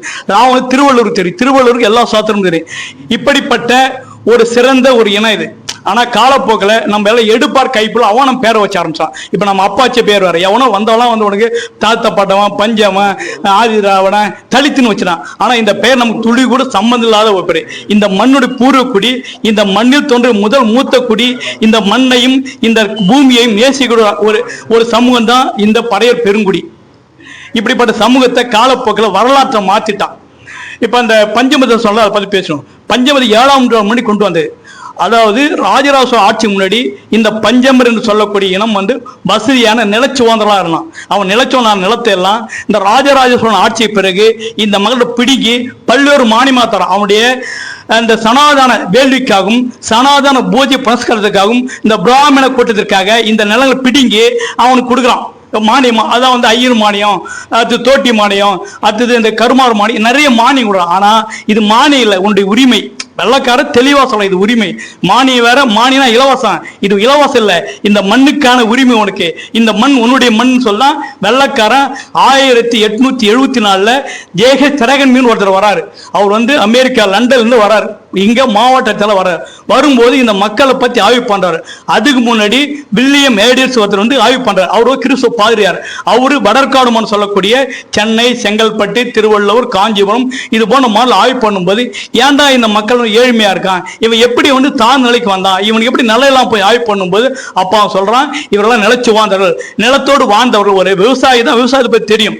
அதனால இவன் விவசாயம் பண்ணவன், விவசாய பண்ணையா இருந்தவன், விவசாயத்தை நுணுக்கங்கள் தெரிஞ்சவன், விவசாயத்தை முழு ஈடுபாடு கொண்டு சொல்லிதான் இந்த நிலத்தை மீட்டு பஞ்சமந்தர்கள் கொண்டு வர. அதை வந்து ஆங்கில அரசாங்கம் லண்டன்ல வந்து 1874 ஒரு அப்போதைய லண்டன் மகாராஜா தீர்மானம், 7ஆம் எட்வர்ட் ஜார்ஜின் பேர், அவர் தீர்மானம் கொண்டு வர, இந்த மக்கள் நிலம் கொடுங்க, இவனுக்கு மத்தெல்லாம் கொடுத்தா வந்து பொருளாதாரம் வளர முடியாது, இந்த நாட்டு தீர்மானம் பொருளாதாரம் தான், இவங்கிட்ட நிலவசதி இருந்தா இவன் அத்தனை ஏழ்மையா போக மாட்டான், அத்தனை பங்காளா போக மாட்டான், அத்தனை படியாலா போக மாட்டான், அதனால நிலம் கொடுங்கன்னு சொல்லிட்டு ஒரு தீர்மானம் கொண்டு 1800 கொண்ட தீர்மானம் அடிப்படையில் 1929 1930 ஒரு குறிப்பிட்ட நிலத்தை அப்போது இந்த ஆங்கில அரசாங்கம் கொடுக்குது. இந்த இந்திய அரசு தரல, இந்திய கவர்மெண்ட் தரல, ஸ்டாலின் தரல, திராவிட முன்னேற்ற அதிமுக தரல, கொடுத்தது ஆங்கில அரசாங்கம். 1929 30 ஆங்கில அரசாங்கம் ஒரு குறிப்பிட்ட நிலம் தரான். அதன் பிறகு 1934-35 ஒரு நிலத்தை தரான், அது ஒரு குறிப்பிட்ட நிலம் தரான். அதன் பிறகு 1945-46 நிலம் கொடுறான். அதன் பிறகு 1955-56 இந்த 4 ஆண்டு காலத்துல மொத்தம் 12 ஏக்கர் பஞ்சம நிலத்தை கொடுறான். அந்த நிலத்தை வந்து ஒரு நிபந்தனை கொடுறான், இந்த நிலத்தை மக்கள் படிப்பில்லாதவன், இந்த மக்கள் சிறுபான்மையா இருக்கான், இவன் பயந்த சுபாவம், இவன் வந்து பல ஆயிரம் ஆண்டு இந்த ஆதிக்க ஜான இனங்கள் வந்து அடிச்சு அடிமைப்படுத்தி வச்சிருக்கு, இவனை எழுத்து பேச ஆள் இல்லை, அதெல்லாம் இவன் நிலத்தை கொடுத்தா என்ன பிடிக்கிடுவான்னு சொல்லிட்டு 10 நிபந்தனை கொடுக்குறான். இந்த நிபந்தனை என்னன்னா, இந்த நிலம் எஸ்சி எஸ்சிக்குள்ளதான் விற்க வாங்க முடியும். இந்த நிலத்தை இந்த 10 ஆண்டு காலத்துல எஸ்சி வரை விற்க முடியாது. எத்தனை ஆண்டுகள் ஆனாலும் எத்தனை மாதங்கள் ஆனாலும் இந்த நிலத்தை வேற யாரும் வாங்க முடியாது. இது ஜீவோ. இதுதான் அந்த பஞ்சமத்துல விதிமுறைகள், 10 விதிமுறைகள். அந்த 10 விதிமுறைகளை தெளிவா வெள்ளைக்காரன் எல்லாம் தெரிஞ்சுதான் கொடுக்குறான். இப்ப சுதந்திரம் எப்படி வந்து நமக்கு சுதந்திரம் மக்களுக்கு கொடுத்தான், நமக்கு கொடுத்த உரிமை எப்படி சுதந்திரம் எப்படி ஒரு உரிமையோ நில உரிமை கொடுத்தான், மண் உரிமை கொடுத்தான். ஆனா நம்ம அதை பயன்படுத்தல. ஏன்னா நமக்கான அரசியல் தெளிவில்லை. சாரா போல அந்த மக்களுக்கான நலன் விரும்பிய தலைவர்கள் இல்லை. இதெல்லாம் இருந்தா இது போல நிலங்கள் பறி போயிருக்காரு. இப்ப இந்த நிலத்தை இப்ப நிறைய பேர் நீங்க சொல்லிட்டீங்க நிலம் எப்படி வந்து இந்த நிலத்தை தலைவர் ஒரு சின்ன கோரிக்கை வைக்கிறேன். தயவு செய்து ஆட்சியில் நீங்க தமிழர்களுடைய சென்னை எக்மோர்ல ஆவண காப்புன்னு ஒரு காப்பு இருக்கு. நீங்க தமிழ்நாடு முழுக்க இந்த சங்கத்தின் சார்பாக தகவல்கள் மனு போடுங்க. இந்த நான் சொன்ன 4 ஆண்டு காலத்துல வெளியிடப்பட்ட நிலங்களுடைய விவரங்கள் வாங்கினா நம்ம தமிழகம் முழுக்க எங்கெல்லாம் நில லிஸ்ட் நம்ம வந்துடும். இந்த லிஸ்ட் யாரும் மறைக்க முடியாது. பண்ணும்போது அரசாங்கம் தெளிவு இன்னொன்று வெள்ளக்க தெளிவா புரிஞ்சிருக்கான். ஏமாற்றம் அப்பயே கஜல்ல வெளியிட சொன்னான். அவனுடைய அரசு இதில் வெளியிடப்பட்ட அறிக்கை இதில் நிலமெல்லாம் இது சும்மா வந்து மேம்போக்கா ஒரு பேப்பர்ல எழுதி பண்ணல. இந்த நிலத்தை அரசு வெளியிடப்பட்ட ஒரு நிலம். இப்படிப்பட்ட நிலத்தை இன்றைக்கு இருக்கக்கூடிய திராவிட இயக்கங்கள் எப்ப தமிழ்நாட்டில் வந்ததோ அன்னைக்கே பஞ்சம நிலம் பறி போயிடுச்சு. இன்னைக்கு 12 லட்சம் ஏக்கர் நிலத்துல குறைஞ்சபட்சம் ஒரு 1 லட்சம் ஏக்கர் தான் இருக்கு. அந்த 1 லட்சம் ஏக்கர் கூட முழுமையா கிடைக்கல. இந்த நிலங்களை நம்ம சுரண்டனது திராவிட இயக்கங்கள் தான். எந்த திராவிட இயக்கம் சமூக நீதி சுயமறிய சமூக பேச இயக்கம் தான் உன்னுடைய உரிமையும் உன்னுடைய நில சுதந்திரத்தையும் பிடிங்கி நீ கொண்டு வந்து நடுத்தல் நிற்க வச்சிருக்கான். இன்னைக்கு நிலமெல்லாம் மாற்றப்படும் சொல்றாரு. இந்த நிலத்தை எந்த வித காரணம் கொண்டு எந்த கொம்மனாலும் மாற்ற முடியாது. ஆனால் அரசு அதிகாரிகள் துணை கொண்டு இந்த இரட்டிப்பு செய்யறான். இந்த நிலம் இல்லை, இது புறம்போக்கு, இது ஓட புறம்போக்குன்னு சொல்றான். ஆனா நீதிமன்றமும் இதற்கான சரியான தெளிவில்லை. இந்த வழக்கு விசாரணை நீதிபதிகளுக்கு பஞ்சமலத்தை பத்தி துளி கூட அறிவில்லை. வரான் பார்க்கறான், இது இனம் நினைக்கிறான். இனத்துக்கும் உரிமைக்கு வேறு உண்டு.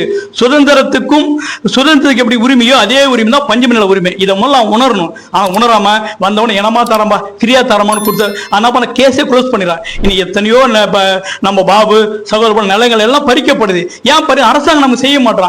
அப்ப அரசு ஊழியல் இருக்கக்கூடிய வருவாய்த்துறை திட்டமிட்டே நம்ம நிலச்சொன்ன ஆகக்கூடாது. அவன் என்ன திட்டம்னா இவன் நிலச்சொன்ன நான் மதிக்க மாட்டான். இன்னைக்கு ஒரு ஆசிரியர் இப்ப சார் இருக்காரு, சாரை யாராவது மெழுகு தாங்க முடியுமா?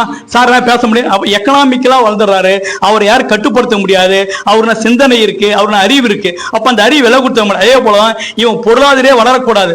பொருளாதார வளர்த்துட்டா இவன் நம்ம மதிக்க மாட்டான், ஓட்டு போடமான திட்டமிட்டு இந்த மக்களுடைய உரிமையை இந்த நில உரிமையை தடுக்கிறான். இப்ப இதெல்லாம் கேட்கக்கூடிய இயக்கங்கள் இன்னைக்கு தலித் இயக்கங்கள் ஃபுல்லா திராவிட கட்சிகளுக்கு அடிமையா இருக்கான். ஒருத்தனா பண்றான் திமுக போறான், அண்ணா திமுக போறான். ஆனா பேசக்கூடிய எந்த ஒரு எம்எல்ஏவும் பேசல. இன்னைக்கு ஒரு சட்டமன்ற 44 சட்டமன்ற உறுப்பினர் புரட்சியாளர் அம்பேத்கர் உருவாக்கினார். அம்பேத்கர் முன்னே சொல்லி அயோத்திதாசர் உருவாக்கினார். அயோத்திதாசர் 1891 ஊட்டில பெரும் மாநாடு போறாரு. 1840 அம்பேத்கர் பிறக்கல. அம்பேத்கர் பிறக்கக்கூடிய வருடமும் அயோத்திதாசர் பொதுக்கூட்டம் போட்ட தீர்மானம் போட்ட ஒரே ஆண்டு 1897. 10 தீர்மானம் கொண்டாரு. 10 தீர்மானத்துல இடஒதுக்கீடு சொல்ல அயோத்திதாசர் சொல்றாரு, எங்களுக்கு இடஒதுக்கீடு படிச்ச எங்களுக்கு தனி கல்வி உருவாக்கு.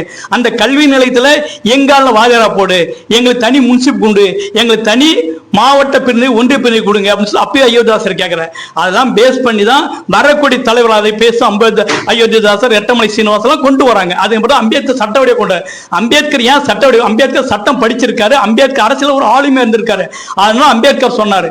ஆனா இதுக்கு முன்னாடி சொன்ன நம்ம தலைவர் மந்திரம் இன்னைக்கு நான் சார்கிட்ட அந்த பதிவு பார்த்து சொன்னேன். சார் நீங்க வந்து எனக்கு ரொம்ப சங்கடமா இருக்கு, நீங்க வந்து காமராஜர் முன்னாடி அயோத்திதாசர் போடுங்க. காமராஜர் வந்து நம்ம வந்து அவ்வளவு ஏற்புடையா இல்லை. நான் சாருக்கு வார்த்தை பதிவு போடுறேன். ஏன்னு சொன்னா காமராஜர் வந்து நம்ம நினைக்கிறோம் இந்த கல்வி இலவச சத்துணவு கூட அயோத்திதாசர் கொடுத்தாரு. பஞ்சமர பாடசாலை சொல்லி சென்னையில பஞ்சமர பாடசாலை கல்வி வச்சிருக்காரு. இந்த கல்வி நிறுவனம் தலித் மக்கள் மட்டும் அதாவது பஞ்சமரம் பறையர்கள் இந்த மக்களை மட்டும் படிக்க வச்சாரு. பறையர் பல்லர் அருந்து இந்த 3 சேர்ந்தாலும் படிக்க வைக்கிறார். அவருக்கு மதிய உணவு தராரு யாரு? நம்ம அயோத்திதாச பண்டிதர் ரெட்டைமலை சீனிவாசன். இன்னொரு பஞ்சமர பாடசாலை சென்னையில் நிறைய இருக்கு. அப்ப கல்வி நிலையத்தை கொண்டு வர அவரு இலவச கல்வி அயோத்திதாசர் கொண்டு வந்தாரு. இலவச கல்வியை ரெட்டமலை சீனிவாசன் கொண்டு வர. இப்படிப்பட்ட தலைவர்களாம் வாழ்ந்த ஒரு சமூகம், இப்படி தலைவர்களாம் புரட்சி செய்த சமூகம், இந்த மக்களுக்கு அனைத்தும் போராடிய ஒரு சமூகம். முதல் அரசியல் அமைப்பு உருவாகினதே தலித் பறையர்கள் தான். முதல் அரசியல் அமைப்பு சட்டத்தில் உருவாகவே பாருங்கள். ஆனால் எல்லாம் இந்த மாதிரி அவன் பின்னாடி நம்ம வந்து காவடி தூக்கிட்டு இருக்கோம். ஆனால் நம்ம மக்களுக்கான அதை பற்றி ஒரு விழிப்புணர்வு இல்லை. யார் நமக்கு செய்தான், நம்மளுக்கு வரலாறு நமக்கு தெரியல. இப்போ சாருக்கு வரலாறு பேசணும். இப்போ சாரோட அவர் செய்யக்கூடிய சேவை முடிஞ்சிடக்கூடாது. இப்போ நீங்க சேலத்தில் சார் பண்ண 4 பேர் சொன்னா தெரியும், பக்கத்து மாவட்டம் தெரியும். அப்போ சாரோட முடிச்சு அந்த வரலாற்று அப்படி அயோத்தியாச வரலாறும் ரட்டமலை சீனிவாச வரலாறும் MC ராஜா வரலாறும் மறைக்கப்பட்டது. இன்னைக்கு இளைய பெருமாள் PCR சட்டம் ஒரு சட்டம் கொண்டு வருங்க. 1989 இளைய பெருமாள், அதாவது கடற்தொகை இளைய பெருமாளை போட்டு சட்டம் கொண்டு PCR திருத்தி கொண்டு வர. இன்னைக்கு நம்ம யாராவது சீன் சொன்னா கூட நம்ம ஒன்று பார்த்து முறைச்சாலே நம்மளை வழக்கு போடலாம். இப்படி திட்டங்கள்லாம் கொண்டு நம்ம சமூகத்தை மறந்துட்டோம். இப்ப நான் சமூகம் மறந்ததுனால நம்ம வந்து எடுப்பார் கை அடுத்து துதி போடுறோம். இன்னைக்கு அதனால நம்ம வந்து இன்னைக்கு எல்லாத்தையும் நிலத்தை எடுக்கிறோம், உரிமை எடுக்கிறோம். இன்னைக்கு சட்டமன்ற உறுப்பினர்லாம் இருக்காங்க, இதுவரை எந்த சட்டமன்ற பேசியிருக்காங்களா? பேசல. ஏன் பேசல? நம்ம அவனுக்கு கேள்வி கேட்கல. இப்ப நீங்க ஒரு வழக்குக்காக ஒரு வழக்கை நியமிக்கிறீங்க, நியமிக்கணும்னு வச்சுங்க, ஒரு வழக்கு கொடுக்குறீங்க. நான் அந்த வழக்கை திறம்பட சொல்லி அந்த வக்கீல் சரியில்லை, வக்கீல மாத்தன்றீங்களா? ஏன் உங்கள ஒரு சட்டமன்ற செல் கேள்வி கேட்க முடியல? அப்ப தவறு யார்கிட்ட இருக்கு? நம்மகிட்ட இருக்கு. நம்ம கேள்வி கேட்க நம்ம முடியல. யாராலும் கேள்வி கேட்கல. சட்டமன்ற உறுப்பினர்னா நம்மளுடைய ரெப்ரசன்டேட்டிவ், நம்மளோட பிரதிநிதி. யார் தனித்துவ உருவாக்கினா இந்த மக்களுடைய பிரதிநிதி. இந்த மக்கள் பிரச்சனை பேசணும், இந்த மக்களுக்கான அவலங்களை பேசணும், இந்த மக்களுக்கான புதிய சட்டங்களை உருவாக்கணும், இந்த மக்களுக்காக மறுக்கப்பட்ட உரிமையை தான் சட்டமன்ற உறுப்பினர். ஆனா இந்த சட்டமன்ற உறுப்பினர் அனைவரும் எல்லாம் திராவிட கட்சி அடிமையா, கொத்தடிமையா இருக்கும். கிராமம் நினைச்சு கொஞ்சம் தைரியமா சட்ட காலத்துக்கு பேசுறாங்க. இந்த இருக்கக்கூடிய சட்டமன்ற உறுப்பினர் தான் அடிமையா இருக்கு. அந்த அடிமை கேட்க நம்ம அடிமையா இருக்கோம். நம்ம முதல்ல கேள்வி கேட்கணும். தப்புன்னு கேள்வி. ஒரு முறை யாராவது ஒரு தொகுதியில போட்டு MLA ஏன் நீங்க பிரச்சனை பேசல, ஏன் எங்க பஞ்சமலத்தை பத்தி பேசல, ஏன் அந்த தலைவட்டி முனிசன் கோயில் பத்தி பேசல சொல்லி கேட்கணும். அப்ப நம்ம கேட்கல. அவனை கேட்காம அவன் வந்து ஆளுங்கட்சி நினைக்கிறான். இன்னைக்கு அவன் ஒரே ஒரு அங்கீகாரம், ஏனால MLA ஆகிறான். SC என்ற ஒரே தகுதி மட்டும் அவன், மற்ற தகுதியே இல்லை. கட்சி மற்ற தகுதி பார்க்கல. அவன் SCனாலும் சீட்டு தரான். இதே இந்த SC ரிசர்வ் தொகுதிலாம் அவன் சீட்டே தர மாட்டான். இப்ப இது போல இருக்கக்கூடிய நிலையை நம்ம கேள்வி கேட்க ஆரம்பிக்கணும். நமக்கு எதிர்ப்பான, நம்ம பிரச்சனை பேசாத எந்த தலை கேள்வி கேட்கணும். மக்கள்கிட்ட முதல்ல கேள்வி கேட்ட ஒரு விழிப்புணர்வு இருக்கணும். தனக்கு தான் வந்து அந்த கேள்வி கேட்காம மொத்தம் அவன் தப்பு செய்யறான். ஒரு முறை நீ கேள்வி, ஒரு முறை உங்க சட்டமன்ற உறுப்பினர் கேள்வி, ரிசர்வ் உறுப்பினர் நீ யாரு, என்னுடைய ரெஃபரன்ஸ் ஏன் நீ பேசல, என் பிரச்சனை பேசுன்னு கேளுங்க. நம்ம கேட்க தவறு, அதெல்லாம் அடிமையா இருக்கிறான். அதை மாத்தனா நம்ம தலை சார போல ஒரு இயக்கம், நமக்குன்னு ஒரு அமைப்பு. நான் நிறைய அமைப்பு பேசியிருக்கேன். ஆனா ஒரு முற்போக்கான ஒரு செயல் திட்டத்தோட மக்களுடைய எதிர்காலத்துக்காக ஒரு இன்னும் பகல வந்து ஏதோ ஒரு கட்சி ஆரம்பிச்சு ஒரு லெட்டர் பேட் போட்டு திமுக லெட்டர் கொடுத்தா என்கிட்ட ஒரு 10 பேர் இருக்கான், எனக்கு வந்து ஒரு கார் கொடுங்க எலெக்ஷன்ல, எனக்கு இது கொடுன்னு சொல்லி பண்ணலாம். ஆனா அப்படி இல்லாம இந்த மக்கள் அறிவு ரீதியா கொண்டு போக நினைக்கிறார். அதுதான் இந்த கல்வி நிறுவனங்கள். இப்ப நிறைய வேலை வாய்ப்பு நீ பேக்லாக் வேகன்னு சொன்னாங்க. திமுக ஆட்சி வந்த உடனே ஒரு 10 திட்டம் போட்டாங்க, 200 அறிக்கை கொடுத்தான். அந்த 200 அறிக்கையில நான் வந்து பேக்லாக் வேகன்சி ஃபுல் பண்றேன் சொன்னா இல்லையா சார்? வந்து பின்னாடி பண்ணி ஃபில் பண்றோம்னா பஞ்சமலை பத்தி தனி வாரி அமைக்கணும். வாரி அமைச்சனா வாரி அமைக்கிறேன். ஆனா இதெல்லாம் செய்யாத இந்த அரசு நம்மளை மீண்டும் ஏமாத்துறான். இப்ப இன்னைக்கு இந்து சமய அறத்துல ஒரு துறை இருக்கு. அந்த இந்து சமயம் தமிழ்நாட்டுல பல ஏக்கர் நிலம் இருக்கு. அந்த ஏக்கர் நிலத்தை மீட்பதற்காக தனியா ஒரு வாரியத்தை அமைச்சு வித்தின் 1 இயர்ல திமுக ஆட்சி வந்த ஓராண்டு காலத்துல தமிழக எல்லா கோயில் நிலத்தையும் மீட்டான். ஏன் பஞ்சமலத்தை மீட்கலாம் இல்ல? ஏன் அது மீட்க அவனை கேள்வி கேட்கல. இப்ப அவனுக்கு இப்ப RS குறிப்பு BJP கேள்வி கேட்கலாம், பயந்து அந்த திட்டத்தை கொண்டு வந்தான். ஆனா நம்ம பெரும் மக்கள் தொகையாண்டு தமிழகத்துல மக்கள் 25% நம்ம SC இருக்கணும். இதுவரை நம்ம கேள்வி கேட்கல. நம்ம என்ன நமக்கே அப்படின்னு நினைச்சிருக்கேன். முதல்ல கேள்வி கேட்க நம்ம ஆரம்பிக்கிறோம். நம்ம முதல்ல கேள்வி எழுப்பணும். நமக்கு ஒரு எது மறுக்கப்படாத கேள்வி கேட்கணும். அதனால இந்த பஞ்சமணிக்கு நம்ம ஒன்றிணையணும். நமக்கான சார் சொன்ன மாதிரி ஒவ்வொரு மாவட்டம் கேள்வி எழுப்போம். ஒரு மாவட்டத்தாலும் முறை எங்க லிஸ்ட்டை கொடு, ஏன் எங்க லேண்ட் எடுக்க, இவ்வளவு லேண்ட் இருக்கு, இந்த மாலை இவ்வளவு லேண்ட் இருக்கு, எங்க லேண்ட் எங்க மக்கள் கொடு சொல்லிட்டு முறையா லீகலா பண்ணா கண்டிப்பா நிலத்தை மீட்கலாம். இந்த நிலத்தை எவனும் மாற்ற முடியாது. அவன் 1000 தான் இங்க இருக்கக்கூடிய மாவட்ட நிர்வாகம் VO மாத்தினாலும் இந்த நான் சொல்லக்கூடிய அந்த ரெக்கார்டு அரசு பதிவு எடுத்து அந்த என்ன பதிவோ அந்த பதிவு எந்த கமலும் மாற்ற முடியும். முதல்ல அந்த பதிவை நம்ம எடுக்கணும். அப்போ ஒவ்வொரு மாவட்டத்தையும் அந்த பதிவு மக்களை விளக்க கூட்டம் போடணும். அந்த மக்களை ஒன்றிணைக்கணும். அந்த மக்களை இதை பத்தி பஞ்சல் ஒரு விழிப்புணர்வு உண்டாக்கணும். வா இந்த நிலம் எப்படி இருக்கு, இதை யாரும் மாற்ற முடியாது சொல்லணும். இந்த அரசு அதிகாரிகளுக்கு இந்த பஞ்சல ஒன்று தெரியல. அதனால இலவசம் நினைக்கிறான். அவனுக்கு இந்த நிலம் என்ன, என்னுடைய வரலாறு என்ன, என்னால எதுக்காக இந்த மக்கள் கொடுத்தாங்க, ஏன் இந்த நிலம் அபகரிக்கப்பட்டது சொல்லிட்டு அவனுக்கு அந்த அதை வரலாறு தெரியல. அவனுக்கு யார் பணம் கொடுத்தாலும் சரி, இப்ப ஒரு பணம் கொடுத்தா அவர் கொடுத்துருவான், அவர் பணம் கொடுத்தா அவர் கொடுத்துருவான். அதனால அவன் என்ன பண்றான், ஏதோ கணக்கு நமக்கு என்ன தள்ளிட்டு போறான் பிரச்சனை. இப்ப இவர் முருகேசு திருவண்ணாமலை இருக்காரு. இவருனால எப்படியே ஒரு 5 ஏக்கர் நான் 29 சென்ட் இதே DC லேண்டு தான் நான் தான் வழக்கு போட்டு பட்டாவெல்லாம் ரத்து பண்ணிட்டேன். ஆனா நில நிர்வாகம் இவருக்கு வந்து நிலத்தை கொடுக்க சொன்னாங்க. ஆனா இருக்கக்கூடிய வருவாய்த்துறை என்ன பண்றான், இவர் நிபந்தனை மீறிட்டாரு கொடுக்க மாட்டேன்றான். இப்ப திரும்ப அதை வழக்கு போறோம். அதே சகோதரன் நல்லா அப்படிதான், இவருக்கு பஞ்சம் நிலம் இருக்கு, இந்த நிலத்தை மீட்கிறாரு போறாரு, இல்ல தேவையில்லாத ஒரு என்ற பேரை உண்டாக்குறான். அப்ப திட்டமிட்டு அரசாங்கம் நமக்கான நிதியையும் நமக்கான உரிமையை கொடுக்க மறுக்கிறான். அடுத்து இந்த சிறப்பு கூறு நிதினு ஒரு நிதி இருக்கு. அந்த சிறப்பு கூறு நிதியை இது வரைக்கும் முழுமையா செலவிடல. எந்த எம்எல்ஏ கேள்வி கேட்டிருக்கான், ஏன்டா எங்க நிதி செலவிடல, ஏன்டா எங்களுக்கான நிதியே நீங்க முழுமையா செலவிடப்படும் சொல்ல கேள்வி கேட்கறோமா? கேள்வி கேட்கல. அப்ப அந்த நிதி என்ன பண்றான், எல்லாம் செலவு செய்யப்படும் சொல்லிட்டு திருப்பி அனுப்பான். இப்ப எண்ணற்ற கிராமத்துல சாலை வசதி இல்ல, சுடுகாடு மயான பாதை வசதி இல்ல, குடியிருப்பு இல்ல, குடிநீர் இல்ல. இதை பத்தி அவனா கேள்வி கேட்டிருக்குமா? கேள்வி கேட்கல. நிதி ஃபுல்லா என்ன பண்றான், எல்லாம் திருப்தியா செய்யட்டும். இதே திராவிட முன்னேற்ற கழக அரசாங்கம் தான் நாங்க நிதியை முறையா செய்யட்டோம், எஸ்சிங்க எல்லாம் வசதியா இருக்கானுங்க, எஸ்சிங்க எல்லாம் கோடீஸ்வரனா இருக்கானுங்க, அதனால அவங்க செலவு வேண்டிய திரும்ப மத்திய அரசாங்கம் அனுப்புறான். அப்ப திட்டமிட்டே ஆளுடைய அரசாங்கம் சமூக நீதி பேசிட்டு நம்மளுடைய வாழ்வாரத்தை நம்மளுடைய வள திட்டம் சிதைக்கலாம். இதுதான் மக்களுக்கு தெரிய மாட்டேது. இதை நம்ம மக்கள்கிட்ட சொல்லணும். இப்ப நம்ம 4 பேர் பேசலாம கிராம மக்கள் களத்துல போய் நேரடியாக மக்களை பேசணும், மக்கள் விவாதத்தை உண்டாக்கணும், மக்கள் கிட்ட இது புரிதலை ஏற்படுத்தணும். ஏற்படுத்தினா சமூக மாற்றம் ஏற்படும். இப்ப ஒரு ஸ்கீம் போட யூசிசி கல்லூரி பேராசிரியம், இந்த யூசிசியில் ஒரு சில திருத்தம் கொண்டு வரணும். அங்க பெரும்பாலான ஐஐடி எம்ஐடி இந்த மெடிக்கல் துறையில ஒரு எஸ்சி மாணவனுக்கு அவனை ஜாதி ரீதியா ஒடுக்கினாவோ இல்ல ஜாதி ரீதியா துன்புறுத்தினாலோ அவன் நடவடிக்கை திருத்தம் கொண்டு வரான். ஆனா இந்தியாவில் 3% பிராமணர்கள் இன்னைக்கு அந்த சட்டத்தையே முடக்கிறான். 25% இருக்கிற நாம அந்த சட்ட விழிப்புணர்வு இல்லை. ஆனா 3% பிராமணர் தனக்கு எதிர்ப்பா அந்த சட்டம் இருக்கு, தன்னை எதிர்ப்பா இருக்கு, தன்னுடைய வாழ்வு பாதிக்கப்படும் சொல்லிட்டு இன்னைக்கு இந்தியாவில் முழுசா போராட்டி இருக்கான். நம்ம இதை பத்தி தெளிவே இல்லை. ஆனா அவன் தெளிவோட போராடுறான். ஒரு அதிகாரி ஐஏஎஸ்கார் அவன் சட்டை கட்டி போறான், எனக்கு பதவி வேண்டாம்னு சொல்லிட்டு. இது வரைக்கும் யாரும் நம்ம பேசியிருக்கோமா? இதோட பாதிப்பு நமக்கு என்ன தெரியுமா? இப்ப எத்தனை இன்னைக்கு சென்னையில ஐஐடியில எத்தனை தலித் பெண்கள் சூசைட் பண்ணிட்டாங்க. ஒரு பையன் ஒரு முஸ்லீம் பொண்ணு சூசைட் பண்ண, சேலத்து பொண்ணு சூசைட் பண்ணிட்டான். ஒரு பையன் படிக்க முடியாது சூசைட் பண்ணிட்டான். நெருக்கடி, அவனுக்கு மன ரீதியாக நெருக்கடி. இல்லை நீ இதுதான் ஆகி உன்னா படிக்க முடியும் சொல்லி அவனுடைய அறிவையும் அவனுடைய வளர்ச்சியும் மன ரீதியாக உளவியல் பிரச்சனை உண்டு பண்றான். இப்ப இதுக்கெல்லாம் ஒரு சட்டம் கொண்டு வரான். அந்த சட்டம் இது வரைக்கும் நம்ம யாரும் எது கேள்வி கேட்கல. இந்த சட்டத்தை பத்தி நீ பேசக்கூடிய திராவிட கழகம் வீரமணி இருக்காப்ல, நீ சமூக வீரமணியா கேள்வி கேட்டிருக்காரா? இன்னைக்கு எத்தனையோ கம்யூனிஸ்ட் கேள்வி கேட்டிருக்காங்களா? இன்னைக்கு திருமாவளவன் கேள்வி கேட்டிருக்காரா? ஏன் கேள்வி கேள? அது தனக்கு என்ன, தனக்கு தேவை 2 சீட்டோ 3 சீட்டோ, தான் ஆட்சி அதிகாரம், தான் பதவி, தான் சுகபோகமா இருக்கு நினைக்கிறாங்க. இதெல்லாம் மாத்தணும்னா நம்ம தெளிவடையணும். இந்த சமூக விடுதலையை மக்கள் கேட்டுக்கிறது. நம்ம யாரும் தலைவர் இல்லை, மக்கள் தான் தலைவர். மக்கள் தெளிவடைஞ்சிட்டா இந்த சமூகம் மாறும். புரட்சி அதான் சொல்ல, முதல்ல படி, ஒன்று சேர், அப்புறம் போராடினாரு. நம்ம ஓரளவு படிச்சுட்டோம், ஆனா ஒன்று சார் முடியல. ஏன் முடியல? திராவிட இயக்கங்களும் சூத்திரம் நம்ம திட்டமிட்டே நம்மளை அமுக்கிறான். இன்னைக்கு நம்ம எப்படி ஆரியத்தை எதிர்நடை, ஆரிய விட கொடிய விஷயம் திராவிடம். ஆரிய மெல்ல மெல்ல சாவடிப்பான். ஆனா திராவிடன் நான் தோல் மேல கையை போட்டு நீ என் மாமா மச்சான் உறவுன்னு சொல்லிட்டு நம்ம கூட இருந்தே நம்மளை குழிப்பறிக்கிறான். இப்ப நம்ம இதுக்கான வித்தியாசம் தெரிய மாட்டேது. நம்ம எதிர்க்க வேண்டியது ஆரியத்தை ஒரே நேரில் எதிர்க்கணும். இப்ப திராவிடம் தான் இன்னைக்கான வளர்ச்சியை தடுக்குது. சகோதரர் சொன்னாரு, நம்ம ஊரை பத்தி சொன்னாருங்க, காமராஜர் பத்தி. காமராஜர் நாடார். இன்னைக்கு நல்ல பேர் காமராஜர் சொல்றான். காமராஜருடைய கண்ணியத்துக்கு கக்கன் என்ற ஆளும் நேர்மைதான் காமராஜரோடு பண்றாரு. இது யாரா தெரியுமா? இன்னைக்கு தமிழ்நாட்டுல 2வது பணக்காரர் வரிசையில நாடாவில் இருக்காங்க. நீ தமிழ்நாட்டு பாரு, நீ அந்த பொருளாதார கட்சினா 2வது கோடீஸ்வரன் நாடாருங்க. அவன் செய்யாத தொழில் எல்லா மாவட்டம் அவன் வீடு வசதி எல்லாம் இருக்கு. ஆனா நாம இவ்வளவு பேர் ஏன் பண்ண முடியல? அப்ப காமராஜ் இன்டைரக்டா அவன் பொருளாதார ரீதியா தொழிலே வளர்ச்சி விட்டாரு. இன்னைக்கு ஒரு 50 ஆண்டு நீ பார்த்துட்டு போய் டீ கடை வச்சிருப்போம். ஒரு நாடார் டீ கழுவான். இன்னைக்கு டீ ஓனர், நீ கார்பரேஷன் ஓனர், நீ நகை கடை ஓனர், இன்னைக்கு ஜவுளி கடை ஓனர்.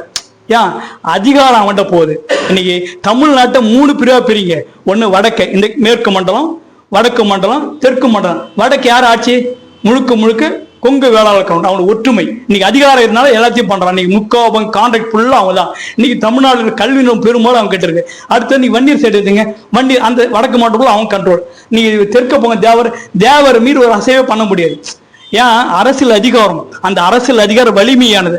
அந்த அதிகாரத்தை பெறணும் நம்ம மேல விழிப்படையணும். நம்ம மக்களுக்கு அரசியல் தெளிவு உண்டாக்கணும். அரசியல் அதிகாரத்தை பற்றி தெளிவு பண்ணணும். அதுக்கு கல்வி ஒரே வழி. அதை முன்னெடுத்து பண்ணதுக்கு உண்மையில இன்னும் ஒரு பாராளணும். யாருமே செய்யாத ஒரு நோக்கம், யாரும் பார்க்கல ஒரு கோணம். இந்த ஒரு கோணத்தை, இந்த செயலை கொண்டு வந்த சகோதரருக்கு நான் என்னையும் உறுதுணையாப்பேன். இந்த பஞ்சமலம் நிற்பதற்காக நம்ம ஒன்றிணைவோம். முதல்ல பஞ்சமலத்தை பற்றி தெளிவு மக்களுக்கு சொன்னா அவன் பார்த்துக்குவோம்.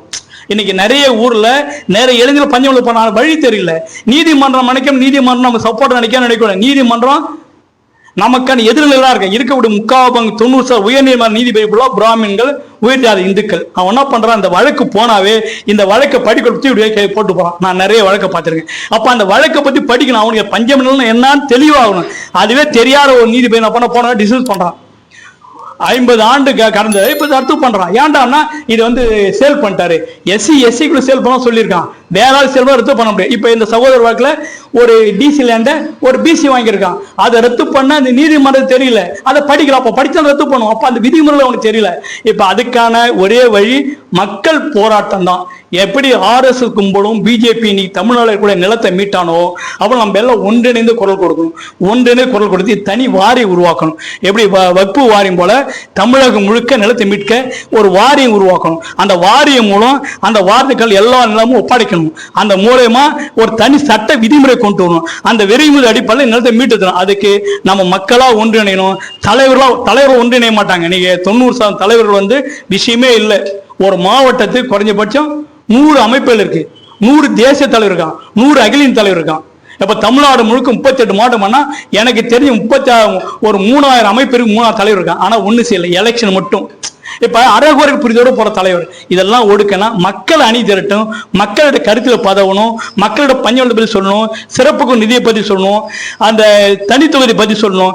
இதெல்லாம் தெரிஞ்ச அவன் கேள்வி கேட்காம மக்களை கேள்வி கேட்க ஆரம்பிக்கிறது. இதுதான் புரட்சி அம்பேத்கர் சொல்றாரு, கற்பிச்ச படிச்சுட்டு போராட்டம் தூண்டுறான்டா, நம்ம செய்யல. இப்ப அந்த போராட்டத்தை மக்கள்கிட்ட கொண்டு போய் சேர்க்கணும். அது மூலயமா சமூகத்தை மாற்ற முடியும். இல்லை என்றால் வேண்டும் நம்ம சும்மா பேசிட்டு போயிடலாம். அப்ப நம்ம பேசுனா களத்துக்கு போங்க, கிராமத்துக்கு போங்க, மக்கள்கிட்ட சொல்லுங்க, மக்களை பத்தி பேசுங்க, இந்த திட்டத்தை சொல்லுங்க. பஞ்சம் நிலண்டா, அது இலவச இடம் அவன் சொல்லணும். அவன் மண்டையை கொட்டிக்கிட்டே இருக்கே, அவன் சொல்லணும் நிலம் வந்து பஞ்சம் வந்து இலவசடா, உனக்கு உரிமை சுதந்திரம் எப்படி கொடுத்தா அப்படி உரிமை. இந்த நிலம் வந்து உரிமை, மண் உரிமை, அந்த மண் சுதந்திரம். அவனுக்கு வெள்ளக்காரன் மண் சுதந்திரம் கொடுத்தான். அதை நம்ம மக்கள்கிட்ட சொல்லணும். சொன்னாதான் ஒரு மாற்றம் ஏற்படும். ஒரு அருமையான ஒரு முற்போக்கு சிந்தனையோடு செயல்பட்ட தேசிய ஒடுக்கப்பட்ட தலைவர் அவர்களுக்கு என்னுடைய நன்றியை தெரிவித்துக் கொள்கிறேன். எனக்கு வாய்ப்பளித்த அத்தனை பேருக்கும் நன்றி கூறுகிறேன். நன்றி, வணக்கம். ஜெய் பீம். வாழ்க புரட்சியாளர், வாழ்க அயோத்திதாசர், வாழ்க அயோத்திதாசர். தலைவருக்கு மீண்டும் ஒரு பணிவான ஒரு வேண்டுகோள். தலைவர் அவர்களே, அடுத்த முறை போடும்போது நம் முன்னோர்களாகிய இரட்டைமலை சீனிவாசன் அயோத்திதாசரை பதிவிட கவனங்களை நான் பணிவோடு வேண்டிக் கொள்கிறேன். நன்றி, வணக்கம். ஜெய் பீம், ஜெய் பீம். வன்கொடுமை தடுப்பு சட்டம் 1989 இது பண்ணுறாங்க. இம்ப்ளிமெண்டேஷன் எப்பாவது 2005. அப்போ 89 உருவாக்கி அறிமுகப்படுத்தி 5 கொண்டு அத்தனை வருஷம் என்ன பண்ணிட்டு இருந்தான். இந்த மக்கள்கிட்ட அது போய் சேரக்கூடாது, அவன் பயன்படுத்தக்கூடாது. அமெண்ட்மெண்ட் கொண்டு வரான் 15-18. இந்த சட்டத்தை முழுசா யாரு இது வரைக்கும் தமிழ்நாட்டில் எந்த போலீஸ் அதிகாரி தெரியும்? அந்த சட்டம் 89 என்ன இருந்துச்சோ அமெண்ட்மெண்ட்ல 15 பார்த்தியா அப்படியே மாத்தி A to Z போட்டு வச்சிருக்கான். எத்தனை அதிகாரிகளுக்கு தெரியும்? எத்தனை தலித் அமைப்பு நடத்துறவங்களுக்கு இந்த சட்டத்தை முழுச தெரியும்? பெயரவுல அப்படி இருந்துட்டு இருக்கு. ஆர்டிஐயும் அதே மாதிரி தான். பிஎன்எஸ்ன்னு ஒரு சட்டம் 3 கொண்டு வந்திருக்கான்ல மத்திய அரசு, வக்கீல்கள்லாம் போராடுறாங்க. அதுல ஒரு சமயத்துல நான் ஒரு இதை ஆதரிச்சு பேட்டி கொடுத்தேன். காரணம் என்னன்னாக்கா அதுல சில சட்டங்கள்லாம் 0 FIRல இருந்து பாதிக்கப்பட்ட பெண்களை இமிடியட்டா அந்த இந்தியாவில் எந்த நாளும் அட்மிட் பண்ணி ட்ரீட்மெண்ட் கொடுக்கணுன்ற ஒரு சில இதெல்லாம் வரவேற்க விஷயம். அதே சமயத்தில் ஒரு சட்டம் வழக்கு பதிவு பண்ணால் 6 மாதத்துல முடி, டைம் ஸ்டிப்புலேஷன். இதெல்லாம் வேண்டான்னு போராடக்கூடிய வக்கீலை நான் ஆதரிக்க முடியாது. நானும் ஒரு பொதுமக்களாக இருந்து தான் நான் பார்ப்பேன். ஒரு வழக்கு கொடுத்தா 3 மாசத்துல முடிஞ்ச சந்தோஷம் தானே.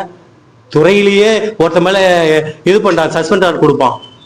1 வருஷம் ஆனாலும் அவன் நடவடிக்கை எடுக்குமா, அதை ரிவர்க் பண்ண மாட்டான். 6 மாசத்துல சார்ஜ் ஷீட் இஷ்யூ பண்ணி அவனை இமீடியட்டா என்ன இது பார்த்து தப்பு செஞ்சிருந்தா மெமோ கொடு, சஸ்பெண்ட் பண்ணு, சஸ்பெண்ட் இல்லை இன்கிரிமெண்ட் கட் பண்ணு, ஏதோ பண்ணு. வருஷக்கணக்காக விட்டு அவன் பொருளாதாரம், குடும்பம், அவன் சுற்றுப்புற சொந்தக்காரங்களாம் இவன் சஸ்பெண்ட் ஆயிட்டான்னு சொல்ல கேவலப்படுத்துறான்.